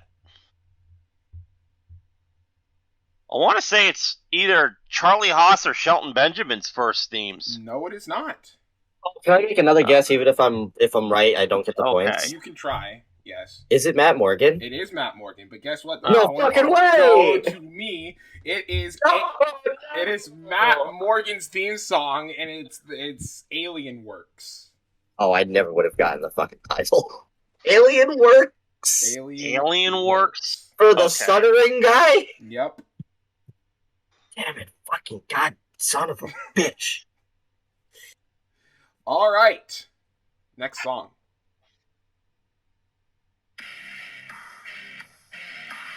Ding dong! Go. That is Luther Reigns' theme. Yes.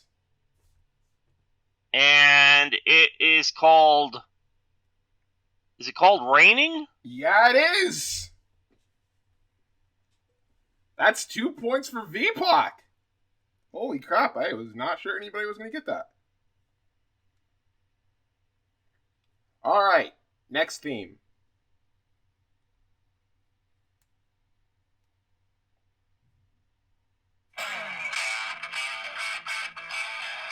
What the fuck? Ding dong. Go. Is it Garrison Cage? Absolutely not. No, that's not Garrison Cage's theme. VPOC, do you want to try and steal? Johnny Parisi? No. Johnny Okay. Swinga? No, it is not. That's who I just said. Johnny All right, Swinga. That's 2 points for me. So What song is it? It is Nydia's theme song. And it is Nydia? I like Nydia? I like 'em Nydia, dirty. wait, Nydia had a theme song? It wasn't Yep. just Jamie Noble? No, she had a theme. Jamie. Okay, that's a. All right, I have to admit that one actually stumped me. Okay. Fucking Nydia. Always with the fucking diva themes. All right, next song. Oh, shit.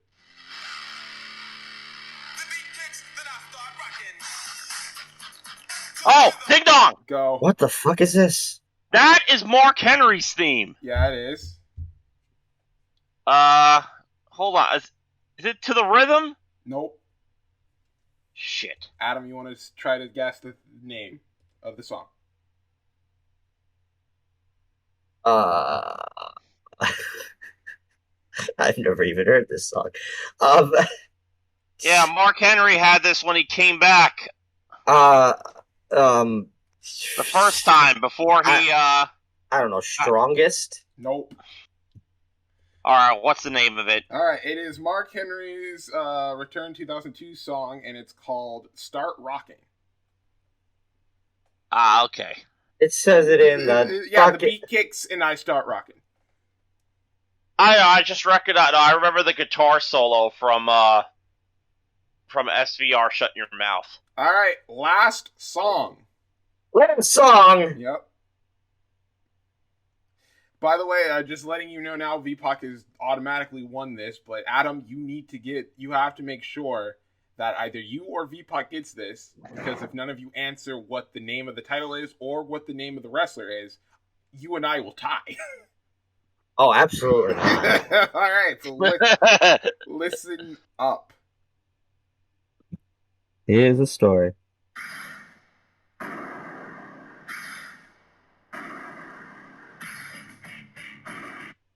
Oh, ding dong! Go. Heidenreich. Yes. No. That is Heidenreich's theme. Hold on. It is, fuck, what's it called?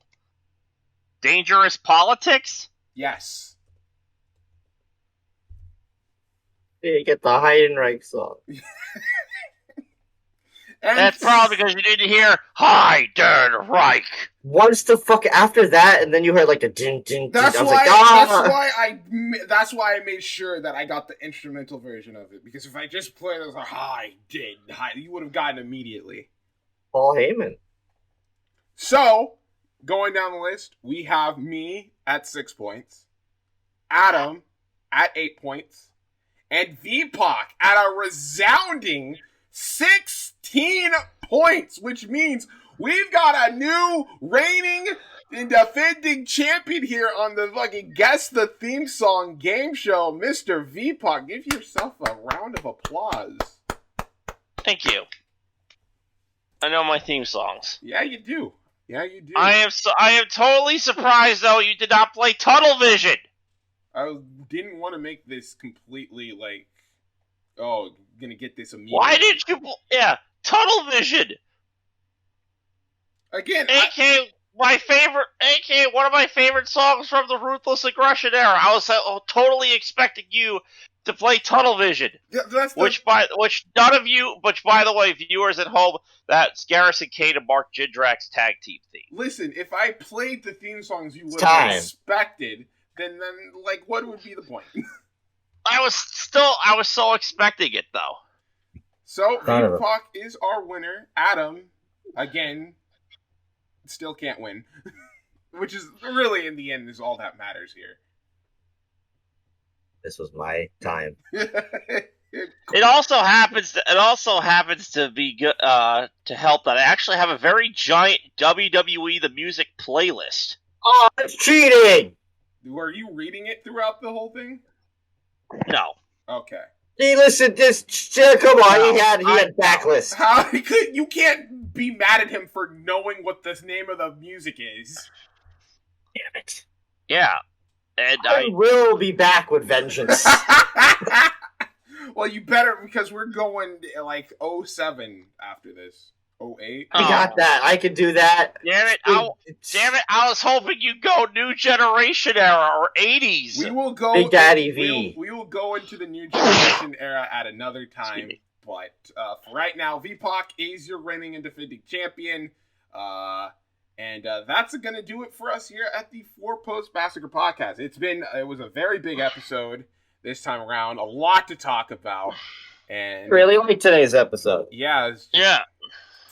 Just a very fun time, I think, for us. Not the whole wrestling in general, but I feel like this was a fun time for us. So, well, me not winning part sucks, but you never win, so I'm gonna fucking win.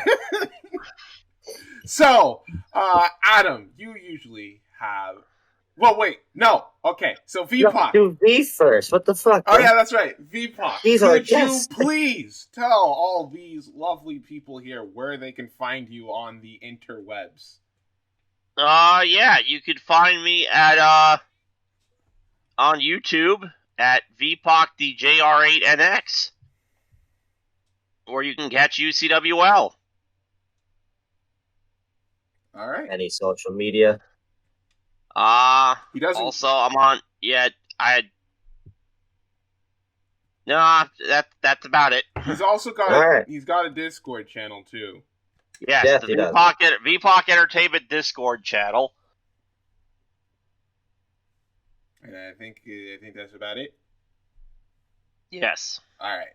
So now, with that being said, Adam, you usually have some like high, holier than thou high ground you want to end off on. You got any of that here for us this week? Yeah, I want to stem back to what I mentioned earlier. I make it a adamant point while on the podcast to always say support your independent pro wrestling because it is our backbone. And like today, VPOC watched this show and he became a fan of a lot of new people. And the reason I bring this up is because of the two names that I brought up during our news segment. I don't want to see the independent scene fall into a position of clownery and corny bullshit. So please, for the benefit of everyone, do not let people like Rob Black or Rob Feinstein have the ability to have positions again. It's not needed, and it's a cancer on what right now is the hottest time to be on the independent wrestling scene. Without independent wrestling, I say it all the time, there is no future. Because in 5 years, those people are who are on TV. And with people like them still trying to get their goddamn head in the game, it's not what we need, and it needs to get destroyed. Also, people like Chase Raisin, or whatever the hell his name is. We shouldn't be allowing these people to be the ones that are birthing and providing for our independent scene. So do yourself a favor and get them blackballed because, listen, I don't like to always be the guy who has to come on here and be negative, but people like them do not fucking deserve to be in my independent wrestling scene. So please do yourself a favor, steer away, and watch the shit that matters and is providing the best talent in the world, like JCW and GCW and PWG and St. Louis Anarchy and Glory Pro and all of them. It's what we need. And it's what survives, and it's what gives you the wrestling that you've been looking for. And for that, this has been Billy Sparks, signing off. Oh, and also, hopefully this is the episode we're on Podbean. Sorry, I had a money thing last time. I couldn't get us on. Right. We should be on now. Okay. Well, that's about going to do it for us here at the Four Post Massacre Podcast. And kind of like what Adam said, like, this is like a really good time for all of us right now. We just got an abundance of people, a lot of talented people who just got like, you know, are hopefully coming back. And when we want this to be as good as possible. Especially for, like, you know, the limitless ones, you know what I mean? You know, the guys who come what back, is happening? and the fact for the matter is What that are when he comes crashing down, he's going to bring Ground Zero back with him. That's right, ladies and gentlemen, the limitless one, the real limitless one, is coming back, baby! Famous Spirit Ball, and your whole life changes. From this glory, you all know the story. Started from the football field. I don't say fucking goodbye. Don't keep singing. So thank you, everybody, for listening to this week's episode of the Four Post Wrestling Massacre Podcast.